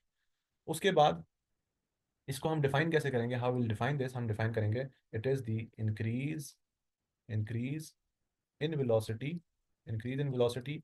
ये जो पहला फ्रेज है ये कहाँ से आया? फ्रेज नंबर वन जो है, ये फ्रेज नंबर वन, ये कहाँ से आया? ये कौन से एक्सेलरेशन के वर्ड से आया? एक्सेलरेशन का मतलब ही इंक्रीज इन वेलोसिटी होता है। और फ्रेज नंबर टू क्या है? Increase in velocity at a constant rate. ये फ्रेज नंबर टू कहाँ से आया? फ्रेज नंबर टू आया एट अ कांस्टेंट रेट का जो फ्रेज है ये आया इस वर्ड कांस्टेंट से। तो कांस्टेंट एक्सेलरेशन की डेफिनेशन अगर एग्जामिनर मांगते हैं it is increase in velocity at a constant, ठीक है। उसके बाद case number two is changing acceleration. Variable acceleration भी कहीं पे लिखा होगा, और ये वेरिएबल एक्सेलरेशन दो टाइप्स की हो सकती है। It can be type number one, it can be, first type can be increasing increasing acceleration, and then type number two can be decreasing acceleration. अभी हम डिस्कस करते हैं इंक्रीजिंग एक्सेलरेशन क्या चीज़। इंक्रीजिंग एक्सेलरेशन में आपका जो ऑब्जेक्ट है वो फॉर एग्जांपल इस पॉइंट वन पर अगर 10 मीटर्स पर सेकंड की स्पीड पे एग्जिस्ट कर रहा है, पॉइंट नंबर टू पे एग्जैक्टली 1 सेकंड के बाद इसकी वेलोसिटी जो है वो 20 मीटर्स पर सेकंड हो गई। उसके एग्जैक्टली 1 सेकंड के बाद इसकी वेलोसिटी जो है वो 40 या 50 मीटर्स पर सेकंड हो गई फॉर एग्जांपल, और एग्जैक्टली 1 सेकंड के बाद इसकी वेलोसिटी 100 मीटर्स पर सेकंड हो गई। तो नोटिस करो कि पहली बात तो ये फॉलो कर रहा है कि जो एक्सेलरेशन का वर्ड है उसको ये रिस्पेक्ट दे रहा है और अपनी वेलोसिटी बढ़ा रहा है। ऑब्जेक्ट जो है वो एक्सेलरेशन के वर्ड को फॉलो कर रहा है। एक्सेलरेशन का मतलब क्या है? वेलोसिटी का इंक्रीज होना। तो यहाँ नजर आ रहा है वेलोसिटी बढ़ रही है, 10 है पर 20 है 50 बढ़ी है, इट इज इंक्रीजिंग, राइट। लेकिन जो इसके बढ़ने का रेट है वो भी बढ़ रहा है कि पहले 10 का जंप आया, फिर 30 का जंप आया, फिर 50 का जंप आया। The first jump was of 10, then 30, then 50। तो वेलोसिटी बढ़ तो रही है, velocity is increasing, it is increasing at an increasing rate, कि उसके बढ़ने का रेट भी बढ़ रहा है। उसका जो जंप है एवरी सेकंड ज्यादा ज्यादा वेलोसिटी बढ़ती जा रही है, more and more velocity keeps on increasing every second, ठीक है। इसको हम कहते हैं, इस टाइप को हम कहते हैं, we call this increasing acceleration, we call this increasing acceleration, ठीक है। तो ये इंक्रीजिंग एक्सेलरेशन की टाइप हो गई। Next is decreasing acceleration. जो नेक्स्ट टाइप है दैट इज डिक्रीजिंग एक्सेलरेशन। उसमें क्या होता है? डिक्रीज, अच्छा इसकी डेफिनेशन अगर लिखनी है to define it, again acceleration का जो फ्रेज है वो आपको क्या बताएगा? पहला फ्रेज हमेशा सेम रहता है, increase in velocity, increase in velocity. दूसरा phrase at an increasing rate, at an increasing rate, की वेलोसिटी बढ़ भी रही है और उसके बढ़ने का रेट भी बढ़ रहा है। Increase in velocity eight an increasing rate, ठीक है। उसके बाद will discuss about type number two of variable acceleration. Acceleration जो वेरिएबल एक्सेलरेशन की टाइप टू कौन सी है? That is decreasing acceleration. Decreasing acceleration जो है वो टाइप नंबर टू है। डिक्रीजिंग एक्सेलरेशन में क्या होता है? What happens in decreasing acceleration, वो हम डिस्कस करते हैं, ठीक है। इंक्रीजिंग एक्सेलरेशन का समझ आ गया। उसके बाद हम डिक्रीजिंग एक्सेलरेशन को डिस्कस करेंगे। डिक्रीजिंग एक्सेलरेशन में क्या होता है कि एक्सेलरेशन का जो फ्रेज है वो स्टिल एग्जिस्ट कर रहा है। एक्सेलरेशन का मतलब है वेलोसिटी अभी भी बढ़ेगी, लेकिन जो वेलोसिटी के बढ़ने का रेट है वो डिक्रीज होता जाएगा। फॉर एग्जांपल एक ऑब्जेक्ट की वेलोसिटी शुरू में जो है वो 10 थी, नेक्स्ट सेकंड उसकी वेलोसिटी जो है वो फॉर एग्जांपल 20 हुई, या 20 नहीं, फॉर एग्जांपल 40 हो गई, उसके अगले सेकंड वेलोसिटी जो है वो 50 हो गई, उसके अगले सेकंड वेलोसिटी जो है वो 55 हो गई, the next second velocity was 57। तो नोटिस करो कि हर सेकंड वेलोसिटी बढ़ रही है। यहाँ पर भी every second the velocity still increasing. Velocity 10 से बढ़ती बढ़ती 57 पे पहुंच गई, ठीक है, वेलोसिटी हर दफा बढ़ रही है। कोई भी ऐसा सिनेरियो नहीं है कि वेलोसिटी अचानक एक वैल्यू से नीचे आई हो, हर दफा नेक्स्ट वैल्यू पिछली से ज्यादा ही है, इसका मतलब वेलोसिटी स्टिल बढ़ रही है। लेकिन नोटिस करो, पहले जब बढ़ी तो 30 का जंप था, 30 मीटर्स पर सेकंड के हिसाब से इंक्रीज करी। नेक्स्ट टाइम जब इंक्रीज की तो वो 10 मीटर्स पर सेकंड के हिसाब से इंक्रीज की। उसकी अगली दफा जब इंक्रीज की तो 5 मीटर्स पर सेकंड के हिसाब से इंक्रीज की, उसकी अगली दफा 2 मीटर्स पर सेकंड के हिसाब से इंक्रीज की। So we can say that the velocity is increasing, तो हम कहेंगे यहाँ पर it is increase in velocity, this is increase in velocity at a decreasing rate. कि वेलोसिटी बढ़ तो रही है लेकिन उसके बढ़ने का रेट डिक्रीज हो रहा है, उसके बढ़ने का रेट डिक्रीज हो रहा है, तो eight a decreasing rate, velocity is increasing at a decreasing rate. ठीक है, वेलोसिटी बढ़ रही है लेकिन उसके बढ़ने का रेट कम होता जा रहा है, वो हर दफा लेस एंड लेस इंक्रीज हो रही है। एवरी सेकंड वेलोसिटी बढ़ तो रही है लेकिन वो लेस जंप्स शो कर रही है, कम कम बढ़ रही है। ठीक है, तो ये है डिक्रीजिंग एक्सेलरेशन। और लास्ट टाइप जो है वो है आपकी नेगेटिव एक्सेलरेशन। और नेगेटिव एक्सेलरेशन को नॉर्मली जो है वो बच्चे डिक्रीजिंग एक्सेलरेशन के साथ कंफ्यूज करते हैं, although the two of them are different things. ठीक है, तो डिक्रीजिंग एक्सेलरेशन और नेगेटिव एक्सेलरेशन में फर्क क्या है कि नेगेटिव एक्सेलरेशन का मतलब यह है कि आपके ऑब्जेक्ट की वेलोसिटी फॉर एग्जांपल अगर पहले 50 मीटर्स पर सेकंड थी तो next second velocity would be 45 meters per second. बहुत ही मेजर डिफरेंस है कि हर दफा पिछले केसेस में वेलोसिटी बढ़ रही थी, इस दफा वेलोसिटी बढ़ी नहीं, बल्कि वेलोसिटी क्या हो गई, कम हो गई। ठीक है, इस दफा वेलोसिटी क्या हो गई, कम हो गई। तो जो वेलोसिटी है every second previously was increasing, this time the velocity decrease, तो यहाँ हम कहेंगे decrease in velocity is called negative acceleration. और जो इसका मशहूर लफ्ज है जो हम ज्यादा इस्तेमाल करते हैं, that is deceleration. Deceleration is the popular word that we use. जहां भी डीसेलरेशन का वर्ड देखोगे देखोगे समझ जाना डीसेलरेशन मीन्स वेलोसिटी का कम होना, और जहां भी एक्सेलरेशन का वर्ड देखोगे समझ जाना वेलोसिटी का बढ़ना। ठीक है, ऑल्दो ये सब डीसेलरेशन हो गई, एक्सेलरेशन, ये सब एक्सेलरेशन के अम्ब्रेला में ही आती है, सब एक्सेलरेशन के अम्ब्रेला में, constant acceleration, changing acceleration, negative acceleration, ये सब एक्सेलरेशन के अम्ब्रेला में। इसके ऊपर इन सब के ऊपर वही फॉर्मूला अप्लाई होगा, सब जो है वो इस फॉर्मूले को फॉलो करेंगे। यही फॉर्मूला एक्सेलरेशन जो हमने पढ़ा है वो इस पे भी अप्लाई हो रहा है, इस पे भी, सब पे अप्लाई हो रहा है। नोटिस करो ऊपर जो मैंने यही फॉर्मूला, जो दो एग्जांपल्स करवाई उसमें यहाँ पर पॉजिटिव एक्सेलरेशन थी तब भी यही फॉर्मूला लगाया, नेगेटिव एक्सेलरेशन थी तब भी मैंने यही फॉर्मूला लगाया, v - u/t। तो फॉर्मूला दोनों पे सेम लगेगा, दोनों हैं टाइप्स ऑफ एक्सेलरेशन ही, लेकिन मेजर डिफरेंस क्या है कि इसमें इसमें और इसमें वेलोसिटी बज़ाहिर साफ नजर आता है कि बढ़ती है, every time it increases, the velocity increases every time. ठीक है, वेलोसिटी हर दफा बढ़ती है। और यहाँ पर साफ नजर आता है कि वेलोसिटी डिक्रीजेस एवरी टाइम। ठीक है, तो नेगेटिव एक्सेलरेशन इज वेलोसिटी का गिरना। तो यहाँ पर आके हमारी टाइप्स ऑफ एक्सेलरेशन की डिस्कशन मुकम्मल हुई, और हम लोग नेक्स्ट डिस्कशन करेंगे अपना डिस्टेंस टाइम और स्पीड टाइम ग्राफ के ऊपर इन द नेक्स्ट क्लास इंशाल्लाह। तो उसके बाद हमारा जो है वो काइनेमेटिक्स का कॉन्सेप्ट। ठीक है, तो स्पीड टाइम और डिस्टेंस टाइम ग्राफ का जो कॉन्सेप्ट है ना, इसके अंदर क्या क्या चीज़ें हैं वो अब हमने डिस्कस करनी है। ठीक हो गया, यहाँ से starting of with the very first thing हमारे पास जो है वो will have the distance time graph first, और फिर हम डिस्कस करेंगे स्पीड टाइम ग्राफ। ठीक है, तो जो डिस्टेंस टाइम ग्राफ है या कहीं पे तुम लोग जो है ना उसको देखोगे displacement time graph, distance time graph हो या डिस्प्लेसमेंट टाइम ग्राफ हो, keep in mind it is the same thing. ठीक है, तो डिस्टेंस टाइम ग्राफ हो गया या जो है वो डिस्प्लेसमेंट टाइम ग्राफ हो गया, in either case it would be the same thing. ठीक है, कीप इन माइंड।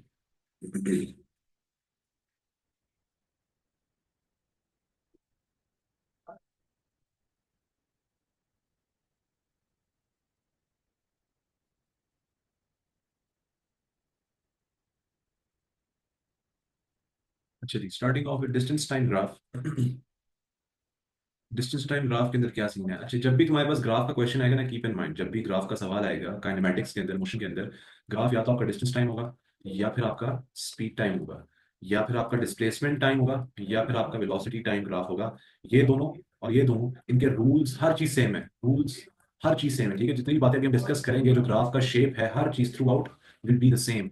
उसकी रीजन मैं तुम लोग को बताता हूँ। उसकी रीजन क्या है कि जब भी ग्राफ का क्वेश्चन आएगा, in graph questions what happens is, graph के क्वेश्चंस के अंदर वो बता देता है पहली लाइन में या कहीं ना कहीं वो मेंशन करेगा कि ऑब्जेक्ट जो है, the object is travelling, the object is travelling in a straight line. ठीक है, ये वाला फ्रेज जो है ना, वो सवाल में कहीं ना कहीं वो इस्तेमाल कर देता है, object is travelling in a straight line. ठीक है, 99% ऑफ द केसेस में आपका ऑब्जेक्ट जो है वो स्ट्रेट लाइन में ट्रेवल कर रहा है। तो अगर आपका ऑब्जेक्ट स्ट्रेट लाइन में ट्रेवल कर रहा है from point A to point B, तो जो ए से बी का डिस्टेंस है, क्योंकि वो स्ट्रेट लाइन है, तो जो डिस्टेंस है वही डिस्प्लेसमेंट है। अब मैं इसको डिस्टेंस या डिस्प्लेसमेंट दोनों कह सकता हूँ, क्योंकि यही डिस्टेंस भी है और यही डिस्प्लेसमेंट भी है, यही ए से बी की जर्नी की टोटल लेंथ भी है और यही इसका शॉर्टेस्ट डिस्टेंस भी है। तो ये दोनों चीजों को कवर अप कर रहा है, तो इस वजह से डिस्टेंस टाइम ग्राफ हो गया या डिस्प्लेसमेंट टाइम ग्राफ हो गया, they both stand for the same thing. ठीक है, डिस्प्लेसमेंट टाइम हो गया या डिस्टेंस टाइम हो गया, एक ही रूल्स और एक ही शेप्स को ये फॉलो करेंगे, दोनों डिफरेंट ग्राफ्स नहीं बनेंगे। ठीक है। सिमिलरली अगर ऑब्जेक्ट स्ट्रेट लाइन में ट्रेवल करे, इन दैट केस जो ऑब्जेक्ट की स्पीड है, for example 10 meters per second अगर इसकी स्पीड है, तो ये स्पीड ही इसकी वेलोसिटी भी है, क्योंकि वेलोसिटी भी 10 मीटर्स पर सेकंड और उसकी डायरेक्शन मुस्तकिल कांस्टेंट है, उसकी डायरेक्शन चेंज ही नहीं हो रही। तो जब डायरेक्शन चेंज नहीं हो रही तो जो स्पीड है वही वेलोसिटी है। ठीक है। तो अब स्टार्ट करते हैं पहले with rules of displacement time या डिस्टेंस टाइम ग्राफ। तो हमारे पास जो है इसके अंदर क्या सिनेरियो होगा, विल हैव व्हाट, हमारे पास इसके अंदर जो है वो जो वाई एक्सेस है उस पे मेरे पास डिस्टेंस होगा। ठीक है, have distance over here in meters. ठीक है। And then I have time over here in seconds. Normally अब ये यूनिट्स चेंज हो सकते हैं, हो सकता है डिस्टेंस सेंटीमीटर में हो या टाइम मिनट्स में हो या आवर्स में हो, वो सवाल के हिसाब से डिपेंड करता है। ठीक है। अब यहाँ पर मैं डिफरेंट सिनेरियोज ड्रॉ करूंगा और फिर उन सिनेरियोज से रेलेवेंट डिस्कशन होगी कि ये सिनेरियोज का मतलब क्या है। ठीक है। तो डिस्टेंस टाइम ग्राफ में अ वेरी कॉमन सिनेरियो यहाँ पर नोटिस करना, keep in mind every object will start from the very beginning, कि उसका जो डिस्टेंस है इनिशियल पोजीशन से वो जीरो होगा at time zero. At time zero the distance he has moved is also zero. ठीक है, टाइम जीरो पे ऑब्जेक्ट ने जो डिस्टेंस मूव किया वो जीरो है, तो इसका मतलब ग्राफ हमेशा यहाँ से स्टार्ट होगा। यहाँ से स्टार्ट होने के बाद अगर ग्राफ में वर्टिकल राइज आ रहा है, ग्राफ ऊपर की तरफ जा रहा है, क्योंकि आगे की तरफ दो दो डायरेक्शंस में ग्राफ मूव कर सकते हैं, एक हॉरिजॉन्टल मूव कर सकता है और एक वर्टिकल, और अगर हॉरिजॉन्टल और वर्टिकल दोनों एक साथ मूव कर रहा है तो ग्राफ कुछ इस डायरेक्शन में मूव करेगा। ये जो स्लांट एरो है ये इंडिकेट कर रहा है कि ग्राफ वर्टिकली भी मूव कर रहा है। there is a vertical change as well, ये डेल्टा y का मतलब है change in the vertical axis, and at the same time there is a change in the horizontal axis as well, there is a change in the horizontal axis as well। horizontal axis में जो change है वो हमें ये indicate कर रहा है कि टाइम जो है वो चल रहा है, और टाइम हमेशा चल रहा होता है। जैसे ही आपने अपनी जर्नी स्टार्ट करनी है आपका टाइम ऑन हो गया, अब आप बेशक रुकें या चलें या तेज चलें या स्लो करें चलें या एक्सलरेट करें, जो मर्जी करें, your time would keep going on. ठीक है, टाइम वुड नेवर स्टॉप। तो जब टाइम नहीं रुक रहा है इसका मतलब ग्राफ हॉरिजॉन्टली तो मूव करेगा ही करेगा। आप वर्टिकली मूव करता है या नहीं वो ये डिपेंड करता है कि आप डिस्टेंस कवर कर रहे हैं या नहीं, क्योंकि वर्टिकल एक्सेस पे डिस्टेंस है, तो अगर आप डिस्टेंस कवर कर रहे हैं इन दैट केस आप वर्टिकली भी हाइट गेन करेंगे, वर्टिकल डिस्प्लेसमेंट भी होगी, वर्टिकली मूव भी करेंगे, वेरेज आप जो है वो हॉरिजॉन्टली मूव भी करेंगे। तो at the same time simultaneously आपका ग्राफ हॉरिजॉन्टल एक्सिस में भी आगे बढ़ेगा और वर्टिकल एक्सिस में भी आगे बढ़ेगा। वर्टिकल एक्सिस के अंदर मूवमेंट की निशानी क्या है, वर्टिकल एक्सिस में जब आपका ग्राफ ऊपर जा रहा है या नीचे आ रहा है, इसका ये मतलब है कि डिस्टेंस में चेंज आ रहा है, डिस्टेंस चेंज हो रहा है, डिस्टेंस कवर हो रहा है। ठीक है। अब एक और बात कि अगर आपके पास एक स्पेसिफिक टाइम है, फॉर एग्जांपल 1 सेकंड का टाइम है, इस 1 सेकंड के अंदर एक जो है गाड़ी वो कम डिस्टेंस ट्रेवल कर रही है, फॉर एग्जांपल इस 1 सेकंड में 10 मीटर ट्रेवल कर रही है, और इसी 1 सेकंड के अंदर दूसरी गाड़ी जो है वो डबल डिस्टेंस ट्रेवल कर रही है, दूसरी गाड़ी जो है वो 20 मीटर ट्रेवल कर रही है। तो नोटिस करो कि दोनों ग्राफ्स की जो स्टीपनेस है वो फर्क है, स्लोप जो है वो फर्क है, एक ग्राफ का स्लोप ऐसा बन रहा है और दूसरे ग्राफ का स्लोप ऐसा बन रहा है। ठीक है। तो ये स्लोप को जो है ना हम लोग दूसरे अल्फाज में ग्रेडियंट भी कहते हैं, तो ग्रेडियंट का यहाँ पे बड़ा की रोल है। ठीक है। अभी मैं तुम लोग को ड्रॉ करके दिखाया कि एक ग्राफ जो है वो फॉर एग्जांपल यूं अगर बन रहा है 1 सेकंड में 10 मीटर ट्रेवल कर रहा है, तो दूसरा ग्राफ जो है in the same time it is travelling 20 meters in the same time. ठीक है, कीप इन माइंड आपका टाइम जो है वो क्या है, सेम है। टाइम आपका फॉर एग्जांपल यही 1 सेकंड है, 1 सेकंड के अंदर आपका एक ऑब्जेक्ट जो है वो 20 मीटर्स ट्रेवल कर रहा है और दूसरा ऑब्जेक्ट जो है वो 10 मीटर्स ट्रेवल कर रहा है। इसका क्या मतलब है, what does it tell you, ये आपको ये बता रहा है कि ऑब्जेक्ट वन, ये जो नीचे वाला ग्राफ है ऑब्जेक्ट वन के लिए ऑब्जेक्ट टू के लिए है। तो जो ऑब्जेक्ट वन है, if I talk about object one, object one is is covering is covering is covering 10 meters per second. Object one हर 1 सेकंड में, नोटिस करो 1 सेकंड में कितना डिस्टेंस ट्रेवल कर रहा है, 10 मीटर्स, राइट, 1 सेकंड में it is travelling 10 metres. And object two in the same 1 second is travelling 20 metres. तो if I talk about object two is travelling, it is covering 20 metres per second. ठीक है, metres per, it is covering 20 metres per second. ठीक है। तो यहां पर notice करो कि मेरे पास जो लाइन वन है और जो लाइन टू है उसकी स्टीपनेस को कंपेयर किया जाए, स्टीपनेस को स्लोप को कंपेयर किया जाए, तो वन की जो स्टीपनेस है, जो स्लोप है, अगर इमेजिन करो वन और टू हिल्स हैं, दो हिल्स हैं और उस पर आप साइकिल चलाने की कोशिश करें तो वन पे आप इजीली चला पाएंगे एज कम्पेयर टू टू पे। टू इज वेरी स्टीप, उस पर आपको ज्यादा जोर लगाना पड़ेगा, राइट। तो स्टीपनेस टू की ज्यादा है, स्टीपनेस इज मोर।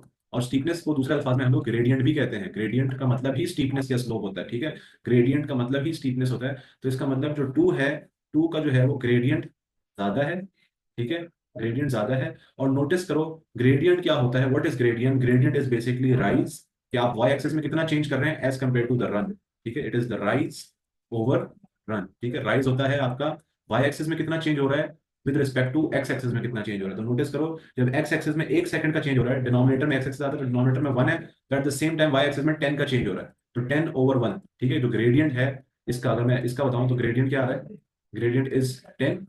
और अगर मैं ऑब्जेक्ट टू की बात करूं तो इसका ग्रेडियंट अगर निकाला जाए तो ग्रेडियंट का फॉर्मूला क्या है, Y axis over X axis, मतलब राइज ओवर रन। राइज का मतलब आप कितना ऊपर जा रहे हैं विद रिस्पेक्ट टू कितना आगे जा रहे हैं, कितना आप हॉरिजॉन्टल एक्सिस और वर्टिकल एक्सिस का रेशियो है। वर्टिकल एक्सिस की मूवमेंट ऊपर आती है हमेशा, वाई एक्सिस की मूवमेंट न्यूमरेटर में आती है, और एक्स एक्सिस की मूवमेंट डिनोमिनेटर में आती है। ये ग्रेडियंट का कॉन्सेप्ट मैथ्स में पढ़ाया जाता है, ठीक है। अज्यूमिंग दैट तुम लोग को ये चीज पता है, तो ग्रेडियंट नोटिस करो, ग्रेडियंट वन का जो है वो कम है, और ग्रेडियंट जो ऑब्जेक्ट टू है उसका ज्यादा है। ग्रेडियंट मुझे बता रहा क्या है, ग्रेडियंट मुझे बता रहा है ऑब्जेक्ट टू की अगर मैं बात करूं, और object two the gradient is what, the gradient is Y axis का चेंज न्यूमरेटर में आएगा, तो वाई एक्सिस में कितना चेंज आ रहा है, 0 से वाई एक्सिस में ये 20 तक जा रहा है, तो 20। और एक्स एक्सिस में कितना चेंज आ रहा है, एक्स एक्सिस में 1 का चेंज आ रहा है, तो 20/1, which means the gradient of object 2 is 20 and the gradient of object 1 is 10, ठीक है।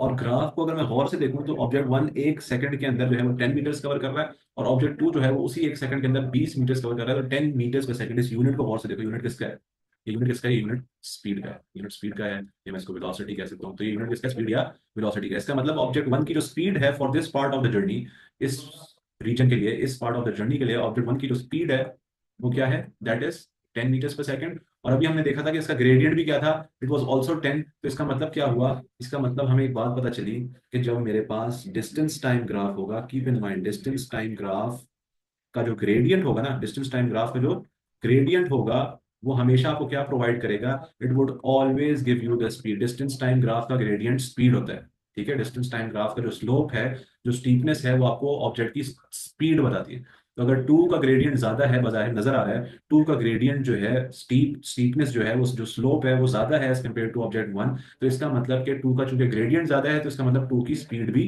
ज्यादा है। और यहाँ पे नोटिस कर लो, अगर ऑब्जेक्ट टू एक ही सेकंड में 20 मीटर ट्रैवल करा, 1 सेकंड में उसी टाइम में ज्यादा डिस्टेंस ट्रैवल करा, इसका यही मतलब है कि उसकी स्पीड ज्यादा है। और ऑब्जेक्ट वन जो है उसी सेम टाइम में कम डिस्टेंस ट्रैवल करा, इसका मतलब उसकी स्पीड कम है। बात समझ आ रही है? तो यहां पर हमें ये बात पता चल गई कि gradient of the graph basically gives you the speed. तो ये चीज याद रखना, हमेशा हमेशा याद रखना कि जब भी डिस्टेंस टाइम ग्राफ गिवन होगा, कीप इन माइंड, बड़ी की बात बता रहा हूँ, जब भी डिस्टेंस टाइम ग्राफ गिवन होगा और आपसे एग्जामिनर स्पीड मांग लेगा, तो कभी भी स्पीड का फॉर्मूला डिस्टेंस ओवर टाइम मत लगाना, ये फॉर्मूला आपको रॉन्ग आंसर देगा हमेशा। This would give you the wrong answer always, ठीक है। ये चीज जहन में बिठा लो, मैं 10 दफा भी रिपीट करूंगा, जहन में बिठा लो कि जब भी ग्राफ गिवन होगा, graph whenever you have a graph, find your answers from the graph, find your answers from the graph, keep in mind, ठीक है। इसको ग्राफ से ही निकालने हैं अपने अपने आंसर्स, ठीक है। तुम लोग ने ग्राफ गिवन है तुम लोग को, तो अपने आंसर्स फॉर्मूला से मत ढूंढना। अगर फॉर एग्जांपल वो तुमसे स्पीड मांग लेता है तो तुम्हारे पास दो ऑप्शंस हैं, या तो तुम स्पीड का फॉर्मूला लगा दो डिस्टेंस ओवर टाइम, या फिर स्पीड का मैंने तुम्हें अभी बताया कि ग्रेडियंट होता है, तो तुम इस ग्राफ का ग्रेडियंट निकालो। ग्रेडियंट निकालना आना चाहिए, ये मैथ्स की क्लास में पढ़ाया जाता है, और अभी मैंने तुम लोग को सिखा भी दिया। ग्रेडियंट निकालना इतना मुश्किल नहीं है। जो भी चेंज इन वाई एक्सेस है over change in X axis, ये ग्रेडियंट होता है। Change in Y axis over change in X axis is basically the gradient. तो ये जो मैंने निकाला हुआ है, ग्रेडियंट ही निकाला हुआ है वैसे, ठीक है। तो ग्रेडियंट निकालना इतना मुश्किल नहीं है। तो जब भी स्पीड मांगेगा, बजाय फॉर्मूला लगाने के हमेशा ग्रेडियंट निकालना, हमेशा ग्रेडियंट निकालना, फॉर्मूला मत लगाना, आंसर गलत हो जाएगा, ठीक है। बात समझ आ गई? तो यहाँ पर पहली बात तो हमने ये सीख ली कि जो डिस्टेंस टाइम ग्राफ है उसका जो ग्रेडियंट है वो स्पीड है। ग्रेडियंट का मतलब स्टीपनेस होता है, स्टीपनेस ज्यादा होगी या ग्रेडियंट ग्राफ का ज्यादा होगा तो इसका मतलब ये है कि, इसका क्या मतलब है, इसका मतलब ये है कि ऑब्जेक्ट की स्पीड ज्यादा है, ठीक है, ऑब्जेक्ट की स्पीड ज्यादा है, ठीक हो गया। तो पहली चीज हमने ये सीख ली। अच्छा जी, अब हम सिनेरियोज ड्रॉ करते हैं कि यहाँ पर क्या क्या सिनेरियोज हो सकते हैं। The very first scenario that we can have is, values हटा देते हैं फिलहाल के लिए। The very first scenario we can have is for example, एक स्ट्रेट लाइन, एक straight line with a constant gradient. Maths में जब पढ़ोगे ग्रेडियंट या कोऑर्डिनेट ज्योमेट्री पढ़ोगे, तो तुम लोग को मैथ्स के टीचर बताएंगे कि जब आपके पास एक स्ट्रेट लाइन होती है, इसका ग्रेडियंट क्या होता है, इसका ग्रेडियंट क्या होता है, स्ट्रेट लाइन का हमेशा ग्रेडियंट कांस्टेंट होता है। स्ट्रेट लाइन का gradient is always constant, straight line का ग्रेडियंट चेंज नहीं करता। अगर मैं इस ग्राफ का ग्रेडियंट, ग्रेडियंट का ऑल्टरनेट सिनोनिम सोचो, ग्रेडियंट का सिनोनिम क्या है, स्लोप या स्टीपनेस। तो इस लाइन की स्टीपनेस यहाँ देख लो या यहाँ देख लो या यहाँ देख लो, यहाँ थ्रू आउट द स्लोप इसकी स्टीपनेस सेम है। अगर मैं साइकिल चला रहा हूँ या हिल पे चलने की कोशिश कर रहा हूँ, तो मुझे हर दफा सेम अमाउंट ऑफ एनर्जी लगानी पड़ेगी, क्योंकि उसकी जो ढलान है, जो उसका स्लोप है, वो हर दफा कांस्टेंट है। ऐसा नहीं है कि यहाँ से वो कम स्टीप है, ठीक है, और अचानक से ज्यादा स्टीप हो गया, यूं नहीं है। It is a straight line with a constant gradient. The gradient is not changing, the slope is not changing, it is a constant gradient which tells me कि gradient क्या था मेरा, distance time graph का gradient जो था वो speed था। तो section A जो है मेरे पास यहाँ पर, this section A basically stands for constant gradient, and constant gradient means constant speed, क्योंकि ग्रेडियंट का सिनोनिम हमारे पास डिस्टेंस टाइम ग्राफ के केस में, डिस्टेंस टाइम ग्राफ के केस में ग्रेडियंट ही आपकी स्पीड है। स्पीड टाइम ग्राफ के केस में कुछ और बात होगी, उसको इससे रिलेट नहीं करना, वो जब हम वहां पहुंचेंगे तो डिस्कस करेंगे। लेकिन यहाँ पर जो आपके पास डिस्टेंस टाइम ग्राफ है उसका ग्रेडियंट ही उसकी स्पीड है ऑब्जेक्ट, ठीक है। तो अगर ग्रेडियंट कांस्टेंट है तो ऑटोमेटिक बात है कि फिर स्पीड भी कांस्टेंट है। तो section A is constant gradient या कांस्टेंट स्पीड, ठीक है। उसके बाद मेरे पास आता है सेक्शन बी। सेक्शन बी क्या है, what is section B? Section B is this point where, notice करो क्या हो रहा है, ग्राफ को भी नोटिस करो, वाई एक्सिस में चेंजेस भी नोटिस किया करो। यहाँ पे देखो वाई एक्सिस में वैल्यू बढ़ रही है मुस्तकिल, वर्टिकली ये लाइन वर्टिकली ऊपर जाए जा रही है, जाए जा रही है, ठीक है। तो सेक्शन ए की अगर मैं बात करूं तो एज टाइम पासेस, नोटिस करो एज टाइम पासेस एक कांस्टेंट इंक्रीज इन डिस्टेंस है। इतना ही टाइम और गुजारूंगा इतना ही डिस्टेंस कवर करेगा, इतना ही टाइम और गुजारूंगा सेम डिस्टेंस दोबारा कवर। तो every same time, in every same time interval वो सेम डिस्टेंस ट्रेवल कर रहा है। ये किसका क्या मतलब है कि आप हर वक्त सेम डिस्टेंस कवर करे जा रहे हैं। इसका मतलब है कि आपकी स्पीड कांस्टेंट है, आप जो स्पीड पे उसी स्पीड पे चल रहे हैं, इसकी वजह से आप हर दफा सेम डिस्टेंस ट्रेवल कर रहे हैं। तो वो ये यहाँ पे नजर आ रहा है, ठीक है। लेकिन इधर इधर देखो बी वाले सेक्शन में देखो, तो बी वाले सेक्शन में जो आपकी वाई एक्सिस की वैल्यू है वो चेंज ही नहीं कर रही। अगर वाई एक्सिस फॉर एग्जाम्पल यहाँ पे 10 है, तो बी में ये जो 10 की वैल्यू है it is not changing, it is constant eight 10। आपका मतलब ये है कि डिस्टेंस चेंज नहीं हो रहा, डिस्टेंस आपका बढ़ ही नहीं रहा, डिस्टेंस वही जहां पे है आप वहीं पे रह गए, आपका डिस्टेंस मजीद नहीं बढ़ रहा। इसका मतलब क्या है, यू आर एट रेस्ट। तो बी के अंदर basically you are at rest, क्योंकि आपका डिस्टेंस कवर नहीं हो रहा, तो यू आर एट रेस्ट, ठीक है।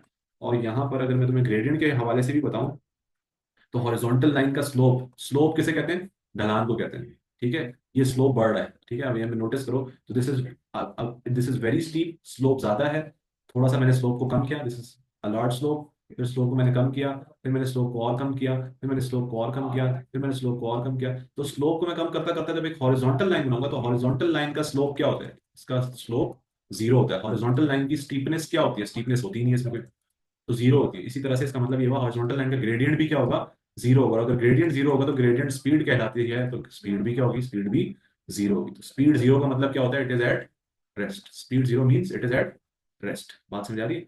तो यहां पर हम कहेंगे जीरो ग्रेडियंट। जीरो ग्रेडियंट का मतलब क्या है, जीरो स्पीड।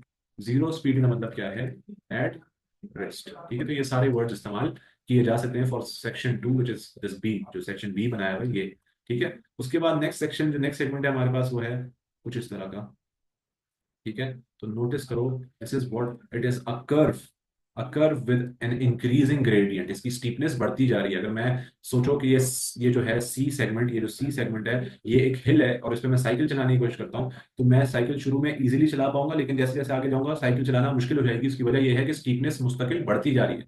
स्टीपनेस जो है वो इंक्रीज कर रही है। स्टीपनेस इंक्रीज करने का मतलब क्या है, स्टीपनेस और ग्रेडियंट सिनोनिम है, तो ग्रेडियंट इंक्रीज कर रहा है, और ग्रेडियंट इंक्रीज करने का मतलब क्या है, स्पीड जो है वो इंक्रीज कर रही है। और स्पीड इंक्रीज करना हम कैसे कहते हैं, स्पीड इंक्रीज करना हम एक्सेलरेशन को कहते हैं। इसका मतलब सेक्शन सी जो है ये वाला, दिस इज एक्सेलरेशन, राइट। ये है एक्सेलरेशन। तो ये कैसे पता चला, ये हमें ऐसे पता चला कि जो सेक्शन सी है, I talk about section C, तो वो क्या है, it is increasing gradient. Increasing gradient means increasing speed, and increasing speed means acceleration. इसका मतलब है acceleration, ठीक है। बात समझ आ गई? उसके बाद हम नेक्स्ट सेगमेंट बनाते हैं। नेक्स्ट सेगमेंट इज, ठीक है, समथिंग लाइक दिस। तो नोटिस करो, ये जो सेगमेंट मैंने ड्रॉ किया है, this is for example segment D. तो इसमें क्या हो रहा है सेगमेंट डी के अंदर, सेगमेंट डी में शुरू में स्टीपनेस ज्यादा है और आहिस्ता आहिस्ता स्टीपनेस कम होती जा रही है। Steepness keeps on decreasing, the steepness decreases. पहले स्लोप ज्यादा है, पहले बहुत ज्यादा वर्टिकल गेन है, और वो वर्टिकल गेन आहिस्ता आहिस्ता कम होता जा रहा है, ठीक है। जब वर्टिकल गेन कम होता जा रहा है, इसका मतलब क्या है कि मेरी जो स्टीपनेस है, मेरी स्टीपनेस जो है वो बेसिकली डिक्रीज कर रही है। इसका मतलब ग्रेडियंट जो है वो डिक्रीज कर रहा है। और ग्रेडियंट क्या होता था, स्पीड होती थी, तो स्पीड बेसिकली डिक्रीज कर रही है। और जब स्पीड डिक्रीज करती है, इसको मैं क्या कहता हूँ, call it deceleration, I call it deceleration. बात समझ आ रही है? तो दिस इज डीसेलरेशन, ठीक है। Segment D is basically deceleration, ठीक हो गया। तो ये है सेगमेंट डी आपका, इसको हम डीसेलरेशन कहेंगे। Why? Because this is decreasing gradient, the gradient is decreasing means speed is decreasing, decreasing speed, and decreasing speed means deceleration. ठीक हो गया, ये आपका डीसेलरेशन वाला रीजन है। अच्छा जी, उसके बाद जो है आपके पास एक लास्ट सेगमेंट आएगा। वो लास्ट सेगमेंट क्या है? वो लास्ट सेगमेंट फॉर एग्जांपल कुछ इस तरह का दिख रहा है मुझे जो है वो, उसको दोबारा ड्रॉ करते हैं। Last segment is something like this. ठीक हो गया, कुछ यूं। तो इस लास्ट सेगमेंट को अगर हम गौर से देखें तो लास्ट सेगमेंट में क्या हो रहा है? This segment E, what does it tell you? It tells you कि जो आपकी वाई एक्सिस की वैल्यू थी, फॉर एग्जांपल यहाँ पर आप 50 मीटर से पहुंच चुके थे, आपने 50 मीटर का डिस्टेंस ट्रेवल कर लिया हुआ था, you were 50 meters away from your starting point, ये आपकी स्टार्टिंग पॉइंट थी, तो आप इससे 50 मीटर्स दूर जा चुके थे। अब नोटिस करो हो क्या रहा है कि डिस्टेंस मजीद ऊपर की तरफ बढ़ नहीं रहा, इसका मतलब आप मजीद दूर नहीं जा रहे, डिस्टेंस वापस कम होना शुरू हो गया है। इसका मतलब आपके स्टार्टिंग पॉइंट से अगर आपका डिस्टेंस कम होना शुरू हो गया, इसका मतलब आप वापस स्टार्टिंग पॉइंट की तरफ जा रहे हैं। मतलब अगर आपके ये स्टार्टिंग पॉइंट पी है और आप इससे फॉर एग्जांपल 50 मीटर दूर पहुंच चुके थे, at point B for example you are at 50 meters, ये 50 मीटर्स का डिस्टेंस आपने ट्रैवल कर लिया था, तो अब अगर आपके ग्राफ पर डिस्टेंस कम होना शुरू हो गया है, ये 50 है नोटिस करो, ठीक है, इसके बाद नोटिस करो यहाँ पर जो है वो डिस्टेंस कम हो रहा है, दिस इज 45, ये फिर कम हो रहा है। तो ये डिस्टेंस किससे डिस्टेंस है? ये जो डिस्टेंस 50 है, this is from the starting position, ये स्टार्टिंग पोजीशन से डिस्टेंस है। तो अगर आपका स्टार्टिंग पोजीशन से डिस्टेंस कम होता जा रहा है, टेल्स मी कि now you are going back to your starting position. अगर आप बी पॉइंट पे पहुंच चुके थे और ये स्टार्टिंग पोजीशन थी, ये पॉइंट बी था और 50 मीटर का डिस्टेंस ट्रेवल हो चुका था, अब आप वापस अपनी स्टार्टिंग पोजीशन पे जा रहे हैं, इस वजह से आपका डिस्टेंस जो है वो कम होता जा रहा है। बात समझ आ रही है? तो now segment E is basically what? Segment E is segment E is returning back. It is returning back. It is returning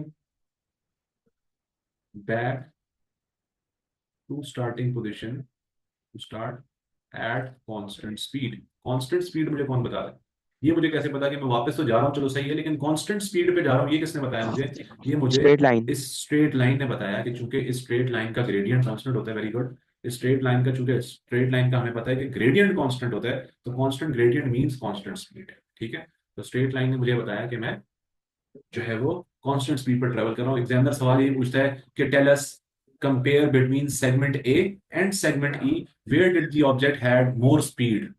ठीक है, ऑब्जेक्ट के पास ज्यादा स्पीड कहां पर है? सेगमेंट ए पर है या सेगमेंट ई पर है? तो हम कहेंगे कि सेगमेंट ई पर स्पीड ज्यादा है, more speed over here. The reason is, क्या रीजन है? Because segment E is more steep as compared to segment A. Segment A में ज्यादा टाइम लगा के भी वो इधर तक पहुंचा, और सेगमेंट ई में नोटिस करो कि थोड़ा सा टाइम लगाया, इतना टाइम लगाया इसने और अच्छा खासा वर्टिकल गेन हो गया। तो इसका मतलब segment E is more steep, more gradient, तो मोर स्पीड। मोर ग्रेडियंट मींस मोर स्पीड। ठीक हो गया? तो ये जो है ना वो डिस्टेंस टाइम ग्राफ की सारी बातें यहाँ पर डिस्कस हो गई। जितने भी डिफरेंट सिनेरियोज आएंगे वो इनके अंदर, इन 5 सिनेरियोज में रहते हुए आएंगे एग्जाम में। जो भी सिनेरियोज आएंगे वो इन 5 सिनेरियोज के अंदर रहते हुए आएंगे, इससे बाहर कुछ नहीं निकलेगा। ठीक है, और इसी तरह से कीप इन माइंड, यहाँ पे मैं स्टार बना देता हूँ, कीप इन माइंड, जब भी एग्जामिनर डिस्टेंस टाइम ग्राफ देगा या कोई भी ग्राफ देगा, ये चीज याद रख लो फिजिक्स के लिए, जब भी आपको ग्राफ गिवन है ना, और ग्राफ के बाद वो आपसे कोई फिजिकल क्वांटिटी मांग रहा है, देखो ग्राफ यहाँ पे किसका गिवन है? डिस्टेंस टाइम का। और अचानक वो आपसे स्पीड मांग ले, तो आप सोचोगे यार इस ग्राफ पे तो सिर्फ डिस्टेंस और टाइम निकल सकता है, स्पीड कैसे निकलेगी? स्पीड निकलेगी। तुम लोग अगर ये सोचोगे कि यार ये ग्राफ डिस्टेंस और टाइम का और स्पीड नहीं, स्पीड का ग्राफ नहीं है, तो मैं स्पीड के लिए फॉर्मूला लगाता हूँ, तो ये आंसर आपको गलत मिलेगा। इसकी रीजन है, ये फॉर्मूला जो है ना, speed is equal to distance over time, यहाँ पर ये फॉर्मूला है for constant speed. This is for constant, sorry this is for, this is in that case कि आपका डिस्टेंस जो है ना वो कांस्टेंट है, फॉर एग्जांपल, या फिर आपकी स्पीड चेंज नहीं हो रही। कांस्टेंट स्पीड का basically formula, this formula is for constant speed. ठीक है, लेकिन इस तरह के सिनेरियोज में आपकी स्पीड चेंज भी कर रही होती है, बढ़ भी रही होती है, ज्यादा भी हो रही होती है, कांस्टेंट भी रह रही होती है, डिफरेंट सिनेरियोज में। तो फॉर दैट केस आप जो है वो ये फॉर्मूला नहीं अप्लाई करेंगे। ठीक है, कुछ केसेस में लग भी जाएगा। देखो बात ये कि कहीं ना कहीं डिस्टेंस ओवर टाइम का फॉर्मूला अगर मैं ग्राफ पे लगाता हूँ कुछ सवालों में, कुछ केसेस में it will give you the correct reading, लेकिन फिर कुछ केसेस में वो नहीं देगा। उसकी रीजन है, आपने देखना है जहां पर आपकी स्पीड कांस्टेंट है वहां आप ये लगा सकते हैं, जहां स्पीड कांस्टेंट नहीं है वहां आपको ग्रेडियंट निकालना पड़ता है। तो बजाय सोचने के कि कब क्या काम करना है, उससे बेहतर ये कि आप एक ही मेथड अपनाएं जो हर जगह अप्लाई हो। एक ही मेथड हर जगह आपको आंसर देगा, वो एक ही मेथड क्या है? वो एक ही मेथड ग्रेडियंट का है, कि आप ग्रेडियंट निकालें सीधा सीधा और कुछ ना करें। ठीक है, आप सीधा सीधा जिस पॉइंट पर उसने मांगा है कि भाई tell tell us the speed at, for example ये जो पॉइंट है दिस इज 5 सेकंड्स, तो कह रहा है tell us the speed at 4 seconds. 4 seconds पे क्या स्पीड है? तो इसका मतलब ये इस स्ट्रेट लाइन की बात कर रहा है। 5 सेकंड के अंदर अंदर जो भी टाइम वो बोलेगा वो स्ट्रेट लाइन के ऊपर ही होगा, तो तुमने स्ट्रेट लाइन का ग्रेडियंट निकाला। ठीक है, इसी तरह से कर्व का ग्रेडियंट निकालने का, फॉर एग्जांपल ये टाइम फ्रेम कौन सा है? 10 सेकंड से लेके और ये है 15 सेकंड तक। ठीक है, तो इस टाइम फ्रेम के अंदर 10 से 15 सेकंड्स तक के टाइम फ्रेम में वो स्पीड निकालने का आमतौर पे नहीं कहेगा। कर्व्स के ऊपर ग्रेडियंट निकालने को आपसे नहीं कहेगा, लेकिन अगर कह भी दे तो मैथ्स में तुम लोगों ने कर्व्स का ग्रेडियंट पढ़ा हुआ है, मैथ्स में तुम लोगों ने कर्व्स का ग्रेडियंट ऑलरेडी पढ़ा हुआ है कि किस तरह से निकालते हैं। ठीक है, तो यहाँ पर हम टेंजेंट लगाते हैं और टेंजेंट का फिर ग्रेडियंट निकालते हैं, तो ये मैथ्स में ऑलरेडी पढ़ा हुआ है। तो ये this is something you guys can solve, लेकिन वो आमतौर पे नहीं मांगेगा। लेकिन if they ask for the gradient और they ask for the speed in this region, ऐसे सेगमेंट के अंदर जहां कर्व है वहां पर स्पीड मांग लेता है। तो आप जिस भी पॉइंट पर वो कह रहा है, फॉर एग्जाम्पल टाइम 12 सेकंड्स पे कह रहा है, तो यहाँ पे 12 है, तो 12 पे जाकर डॉट बनाओ और इस डॉट पर टेंजेंट बनाओ, और इस टेंजेंट का फिर तुम लोग इस टेंजेंट का ग्रेडियंट ले लो। ठीक है, तो जब इसका ग्रेडियंट लोगे तो आंसर आ जाएगा। बात समझ आ रही है?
अच्छा जी, तो मुझे जरा कंफर्मेशन दो कि यहाँ पर डिस्टेंस टाइम ग्राफ के कॉन्सेप्ट्स जितने भी हैं समझ आ गए कि नहीं समझे? आ गए हैं। ठीक है, हाँ, जो आपको समझ आ गया। जी। Okay, moving on to speed time graph. ठीक है, अब हमारा कॉन्सेप्ट जो है वो स्पीड टाइम ग्राफ पर शिफ्ट कर रहा है। स्पीड टाइम ग्राफ के अंदर क्या सिनेरियो है? Keep in mind, speed time graph या फिर वेलोसिटी टाइम ग्राफ, दोनों एग्जामिनर वर्ड्स इस्तेमाल कर सकता है। और उसकी रीजन मैं तुम लोग को बता दी कि चूंकि वो कह देगा कि the object is travelling in straight line, तो स्ट्रेट लाइन जब ऑब्जेक्ट ट्रेवल कर रहा है तो चाहे वो स्पीड कह दे या वेलोसिटी कह दे या डिस्टेंस कह दे या डिस्प्लेसमेंट कह दे, चूंकि स्ट्रेट लाइन में आपकी डायरेक्शन मुस्तकिल कांस्टेंट ही है, तो इट वोंट मैटर। ठीक है, आपकी डायरेक्शन फिक्स्ड है तो इट वोंट मैटर। ठीक है, तो वो आप स्पीड टाइम कह दो या वेलोसिटी टाइम कह दो, बात एक ही है। ठीक है, तो दोनों पर सेम रूल्स लगेंगे। ठीक हो गया? वेलोसिटी टाइम ग्राफ अगर वो है तो उसमें हमारे पास क्या सिनेरियोस बनते हैं, अब हम वो देखते हैं। अब हमारे पास जो स्पीड टाइम या वेलोसिटी टाइम ग्राफ होगा उसके अंदर जो आपका वाई एक्सिस है, on the Y axis I will have the velocity, ठीक है, या स्पीड। ठीक है, आई हैव द स्पीड, यहाँ पे स्पीड लिख देते हैं for the time being, unit is metres per second. And on the X axis I again will have the time which is seconds, right? तो मेरे पास वही एक्सिस लेवल आ गए, speed on the Y axis and time on the X axis. ठीक है, अच्छा जी, अब यहाँ पर इस ग्राफ की जरा सी इंफॉर्मेशन देखो, ग्राफ आपको बता क्या रहा है। अगेन, अगर ग्राफ एक्स एक्सिस में मूव करेगा तो एक्स एक्सिस में क्या चीज चल रही है? टाइम चल रही है, और टाइम हर दफा चलता है तो इसका मतलब ग्राफ हॉरिजॉन्टल मूवमेंट हर दफा शो करेगा, जैसा मर्जी हो, चाहे वो ये लाइन हो या ये लाइन हो या ये लाइन हो या ये लाइन हो या ये लाइन, जो मर्जी हो, हॉरिजॉन्टली नोटिस करो, हर दफा मूवमेंट है, every time the graph is moving horizontally, और ये होगा भी ऑफ कोर्स, आपका टाइम किसी के लिए नहीं रुकेगा, टाइम चलता रहेगा तो ग्राफ भी हॉरिजॉन्टली चलता रहेगा। वर्टिकल मूवमेंट में आपको क्या नजर आ रहा है, वर्टिकल मूवमेंट जब भी होगी ग्राफ की, ग्राफ ऊपर की तरफ जब भी जाएगा, इट टेल्स यू कि स्पीड बढ़ेगी, जब भी ग्राफ ऊपर जाएगा स्पीड बढ़ेगी, और जब भी ग्राफ ऊपर जाएगा इसका मतलब एक्सेलरेशन होगी, क्योंकि स्पीड का बढ़ना ही एक्सेलरेशन होती है। तो जब भी आपका ग्राफ वर्टिकल मूवमेंट करेगा ऊपर की तरफ, मीन स्पीड बढ़ रही है, और स्पीड बढ़ेगी तो एक्सेलरेशन भी बढ़ेगी। और जब भी आपका ग्राफ वर्ड यहाँ से नीचे डाउनवर्ड मूवमेंट करेगा, वर्टिकली डाउनवर्ड्स मूवमेंट कर रहा है, तो इसका मतलब क्या है कि स्पीड पहले ज्यादा थी, अब कम हो गई, स्पीड और कम हो गई, क्योंकि वाई एक्सिस पे स्पीड है, तो स्पीड का कम होना मतलब डीसेलरेशन। यहाँ पर मेरे पास डीसेलरेशन हो जाएगी अगर मेरा ग्राफ जो है वो नीचे की तरफ आएगा। ठीक है, तो ये तो बेसिक साइंस समझ लो। उसके बाद ये ग्राफ हमें क्या क्या इंफॉर्मेशन दे सकता है इसको भी समझो। ये ग्राफ फॉर एग्जांपल अगर मैं ड्रॉ करता हूँ, आई हैव टू लाइंस, एक मेरे पास ये लाइन है, और एक मेरे पास from the same starting point I have another line जो कि यहाँ पर जा रही है। ठीक हो गया। अब इसका जो है वो देखो, नोटिस करो कि eight the same time, time same है, सेम टाइम के अंदर गाड़ी की स्पीड जो है वो एक तरफ for example 10 meters per second हुई, और eight the same time on the other hand the speed reaches at a value of, ये जो वैल्यू है, it reaches at a value of 20 meters per second। ठीक है, तो जो स्पीड है गाड़ी की सेम टाइम के अंदर, फॉर एग्जांपल ये टाइम मेरे पास जो है ये 5 सेकेंड्स है, इन 5 सेकेंड्स दोनों गाड़ियां कहां से स्टार्ट करी, ग्राफ हमेशा जीरो से स्टार्ट करने का मतलब क्या है, अगर मेरा ग्राफ जीरो से स्टार्ट हो रहा है, स्पीड टाइम ग्राफ जीरो से स्टार्ट होने का मतलब यह है कि at time zero my speed is zero, I am starting from rest, मैं जीरो स्पीड से ट्रेवल करना स्टार्ट कर रहा हूँ, मेरी स्पीड शुरू में जीरो है। जैसे सिग्नल पे आप खड़े होते हैं ना, तो सिग्नल जैसे ही ग्रीन होता है उस वक्त आपकी स्पीड जीरो होती है, फिर आप पेडल देते हैं तो आपकी स्पीड बढ़ना स्टार्ट करती है।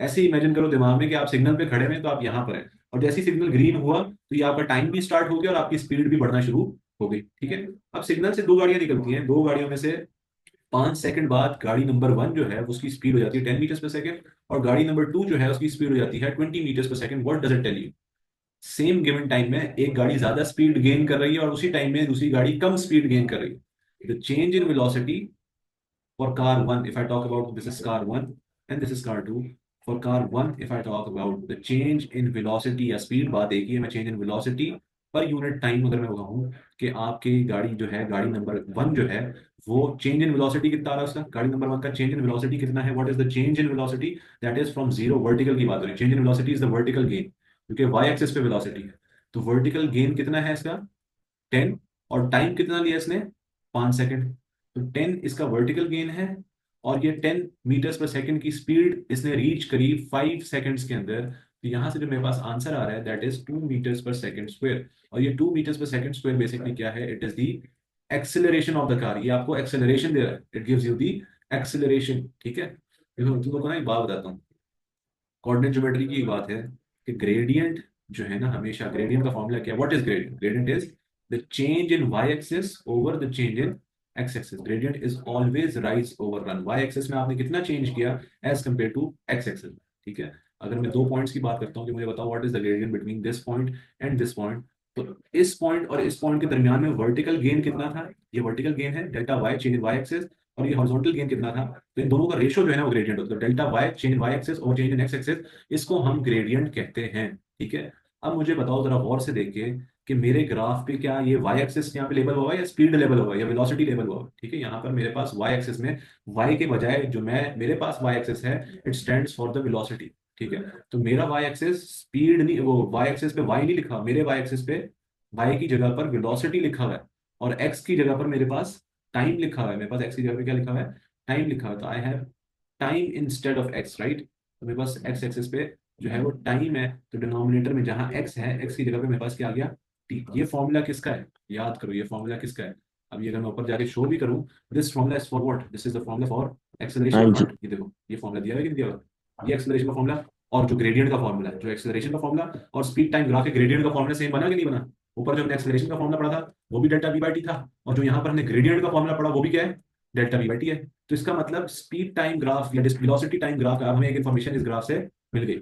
Information number one is, the first information that we get from this graph is that if I have a speed time graph, ठीक है, और मुझसे वो ग्रेडियंट निकलवा ले, तो स्पीड टाइम ग्राफ का जो ग्रेडियंट है ये किसके इक्वल है, ये है इक्वल टू एक्सेलरेशन। जैसे अभी पीछे एक्सेलरेशन। हमने देखा कि डिस्टेंस टाइम ग्राफ का जो ग्रेडियंट था that was equal to the speed, similarly speed time graph का जो ग्रेडियंट है that's equal to the acceleration. ठीक है, तो पहली इंफॉर्मेशन मुझे यहाँ पर इस ग्राफ की पता चल गई कि यार इस ग्राफ से मुझे ये बात पता चल सकती है। दूसरी इंफॉर्मेशन क्या है, आप किसी एक ग्राफ को हम मिटा लेते हैं, दूसरी इंफॉर्मेशन मेरे पास क्या निकल सकती है इस ग्राफ में से। डिस्टेंस टाइम ग्राफ जब हमने इससे पहले पढ़ा है उसमें हमें सिर्फ एक इंफॉर्मेशन मिली थी। डिस्टेंस टाइम ग्राफ में I just took out one information, one info निकली एंड दैट वाज कि इसका जो ग्रेडियंट होता है दैट इज स्पीड। बस इसके अलावा और कोई बात मैंने अलग से नहीं बताई कि यार इस ग्राफ में से आप और भी कोई चीज निकाल सकते हैं, यू कैन नॉट। ठीक है, उसमें से आप और कोई चीज नहीं निकाल सकते। वेयर इस ग्राफ में से आपने एक ही चीज निकाल ली, आप एक और चीज भी निकाल सकते हैं। अब एक और चीज क्या निकाल सकते हैं मैं बताता हूँ कि जब भी मैं किसी भी ग्राफ का, किसी भी मेरे पास ग्राफ अवेलेबल है, ग्राफ इसको मैं कहता हूँ, ठीक है, इस ग्राफ के अंदर कोई भी लाइन बनी हुई है, अगर मैं तुम लोग से कहता हूं कि इसका यार एरिया अंडर द ग्राफ क्या है, what is the area under the graph, किसी भी ग्राफ की मैं बात करता हूँ, नॉर्मल एक्स और वाई एक्सिस की मैं बात करता हूँ, तो एरिया अंडर द ग्राफ का मतलब क्या है, what does area under the graph mean. Area under the graph tells you, इसका एरिया अंडर द ग्राफ ये ट्राइंगल के अंदर वाला एरिया होगा। ठीक है, तो एरिया अंडर द ग्राफ मुझे क्या बताता है। अब देखो मुझे एरिया अंडर द ग्राफ क्या बताता है। एरिया अंडर द ग्राफ मुझे स्पीड। बताता है हमेशा, नहीं एरिया अंडर अभी मैं बताता हूँ। देखो एरिया अंडर द ग्राफ, कोई भी नॉर्मल ग्राफ हो ना, एरिया अंडर द ग्राफ का मतलब है बेसिकली आप वाई एक्सिस को एक्स एक्सिस से मल्टीप्लाई कर रहे हैं। ठीक है, जैसे ग्रेडियंट में क्या होता है, ग्रेडियंट में if I talk about gradient तो आप क्या करते हैं, वाई एक्सिस को एक्स एक्सिस से डिवाइड करते हैं। In gradient you are dividing Y axis with X axis, whereas for the area under the graph you are multiplying the y axis with the x axis। ठीक है, opposite काम है। Gradient में आप क्या निकालते हैं, y axis divided by x axis, और एरिया अंडर द ग्राफ में आप क्या निकालते हैं, y axis multiplied by x axis. ठीक है, कैसे, ऐसे ये देखो, अगर मेरे पास एक गाड़ी है जो कि शुरू से लेकर अंत तक 10 की स्पीड से कांस्टेंट स्पीड ऑफ 10 पे ट्रेवल कर रहा है, car which is travelling at a constant speed of 10, ये है कांस्टेंट स्पीड, स्पीड बढ़ नहीं रही ना ही स्पीड कम हो रही, speed is not changing for the next 5 seconds, I am travelling at a constant speed of 10 meters per second. ठीक है, तो अब मुझे ये बताओ कि अगर मैं 5 सेकंड तक एक ही स्पीड पर चलता जाऊं, और वो स्पीड क्या है कि पहला सेकंड गुजरता है, मैंने कितना डिस्टेंस कवर किया एक सेकंड में, स्पीड के मुताबिक कितना डिस्टेंस कवर किया मैंने, 10 मीटर्स। मेरी स्पीड 10 मीटर्स पर 10। सेकंड है, तो एवरी सेकंड 10 मीटर्स, पहला सेकंड गुजरा 10 मीटर, अगला सेकंड गुजरा फिर 10 मीटर, ठीक है, अगला सेकंड गुजरेगा फिर 10 मीटर, इस तरह करते करते 5 सेकंड में मैं कितना ट्रेवल कर लूंगा, 50 मीटर। ऐसे ही in 5 seconds I would travel 50 meters. Notice करो, अगर मैं ये वाई एक्सिस वाली वैल्यू है, वाई एक्सिस में मेरे पास क्या है 10, और एक्स एक्सिस में मेरे पास क्या है 5, मैं दोनों को मल्टीप्लाई कर दूं तो मेरा आंसर क्या बनता है, अगर मैं वाई एक्सिस और एक्स एक्सिस को मल्टीप्लाई कर दूं तो 50 आंसर बनता है, 50 मीटर्स का नहीं बनता। बनता ठीक है, इसका मतलब एरिया अंडर द ग्राफ मैंने जब भी निकालने को कहा तो मैं एक्स एक्सिस और वाई एक्सिस को मल्टीप्लाई कर रहा हूं। इस ग्राफ का मुझे बताओ एरिया अंडर द ग्राफ क्या होगा, for this graph what would be the area under the graph. ये रेक्टेंगल है कि नहीं है, ठीक है, और रेक्टेंगल का एरिया किसके इक्वल होता है, रेक्टेंगल का एरिया होता है length into width, length into width, ये रेक्टेंगल का एरिया होता है। तो अब मुझे बताओ इसकी लेंथ कितनी है, यहाँ से यहाँ तक ये जो लेंथ है ये कितनी है, यहाँ से यहाँ तक ये कितनी है, यहाँ से यहाँ तक ये है 5, है। और यहाँ से यहाँ तक कितनी है 10। तो 10 into 5 अगर मैं करता हूँ, if I multiply 10 by 5 what do I get 50। तो एरिया अंडर द ग्राफ करते हुए नोटिस करो क्या मैंने वाई एक्सेस और एक्स एक्सेस को मल्टीप्लाई नहीं किया, तो मैंने एरिया अंडर द ग्राफ निकाला है अभी, तो मैंने वाई और एक्स एक्सेस को मल्टीप्लाई ही किया है, और वाई एक्सेस और एक्स एक्सेस को मल्टीप्लाई करने से मुझे एरिया अंडर द ग्राफ हमेशा मिलता है। बात समझ आ रही है।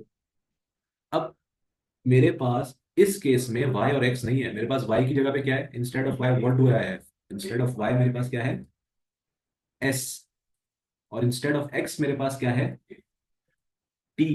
तो s इंटू टी किसका फॉर्मूला है, what does s into T stand for, distance is equals to speed into time, होता है या नहीं होता। अभी हमने फॉर्मूला देखा था, speed is equals to distance over time, तो अगर मैं ये टाइम को ऊपर जाके स्पीड से मल्टीप्लाई कर दूं तो distance is equals to speed into time हो जाएगा या नहीं हो जाएगा।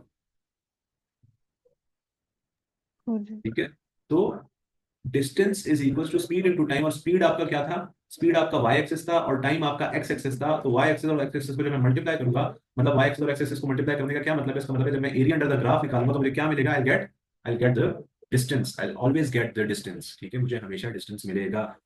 कीप इन माइंड, मैं दोबारा बोल रहा हूँ कि जब भी एग्जामिनर स्पीड टाइम ग्राफ दे दे आपको और डिस्टेंस मांग ले, तो कभी भी ये फॉर्मूला मत लगाना, कभी भी ये फॉर्मूला मत लगाना। उसकी रीजन क्या है कि इस फॉर्मूले में ये स्पीड क्या होनी चाहिए, ये स्पीड होनी चाहिए कांस्टेंट।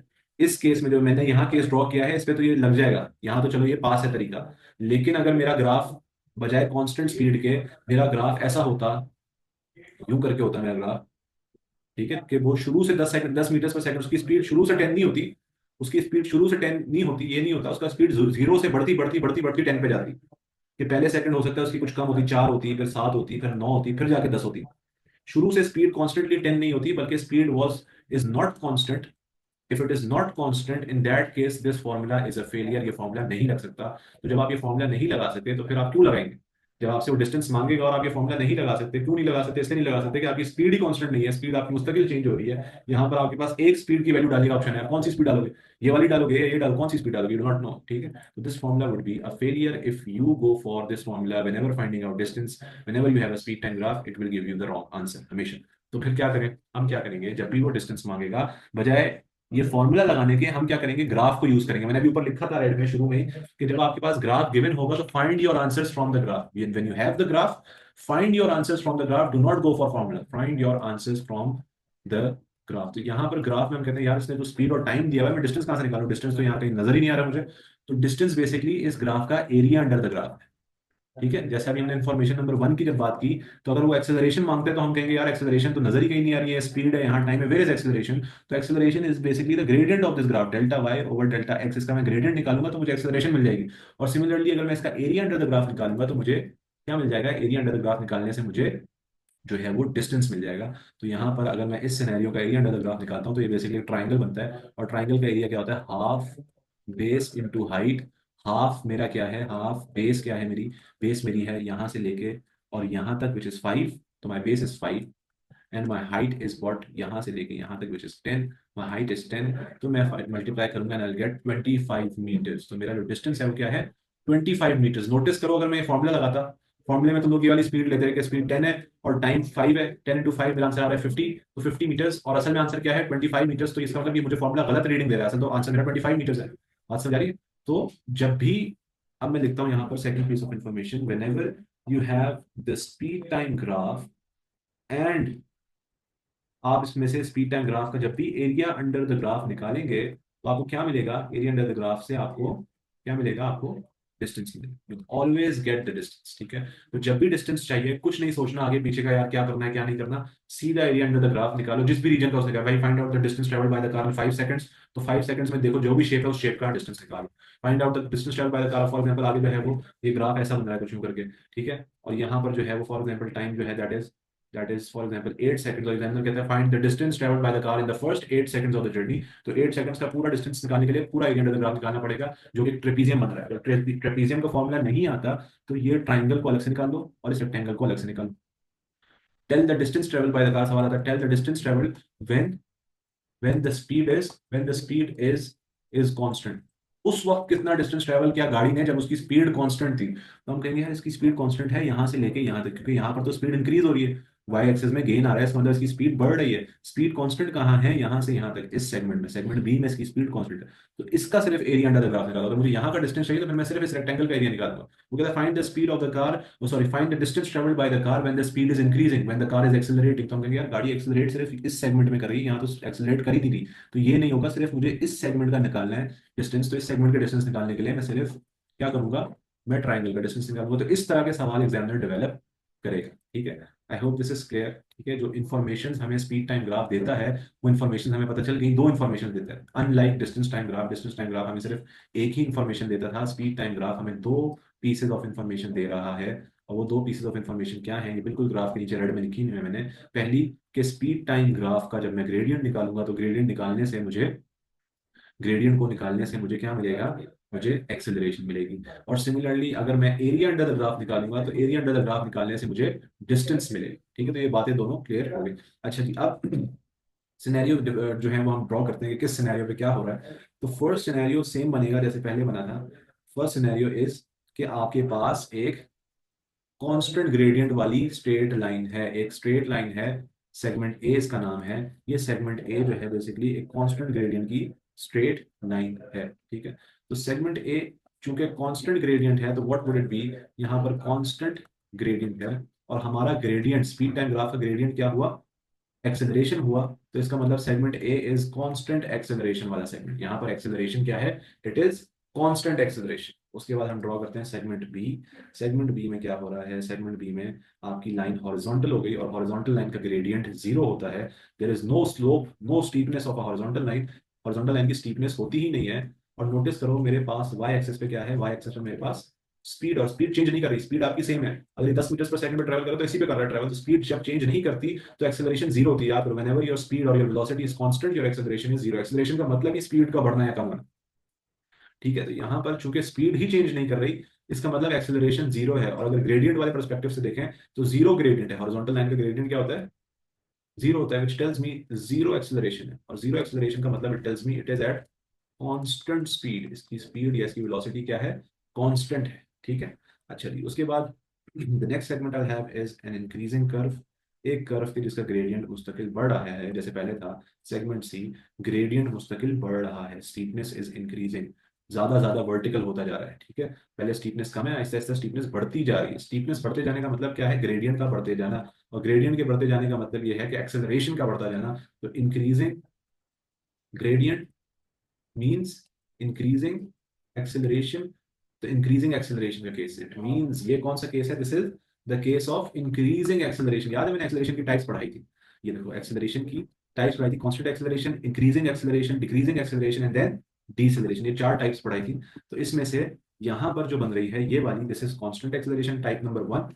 उसके बाद जीरो एक्सेलरेशन, तो खैर कोई टाइप ही नहीं, जीरो एक्सेलरेशन मतलब एक्सेलरेशन है ही नहीं। फिर सेगमेंट सी जो है टाइप नंबर 2 है, इंक्रीजिंग एक्सेलरेशन। ग्रेडियंट बढ़ रहा है तो एक्सेलरेशन भी बढ़ रही है, इंक्रीजिंग एक्सेलरेशन।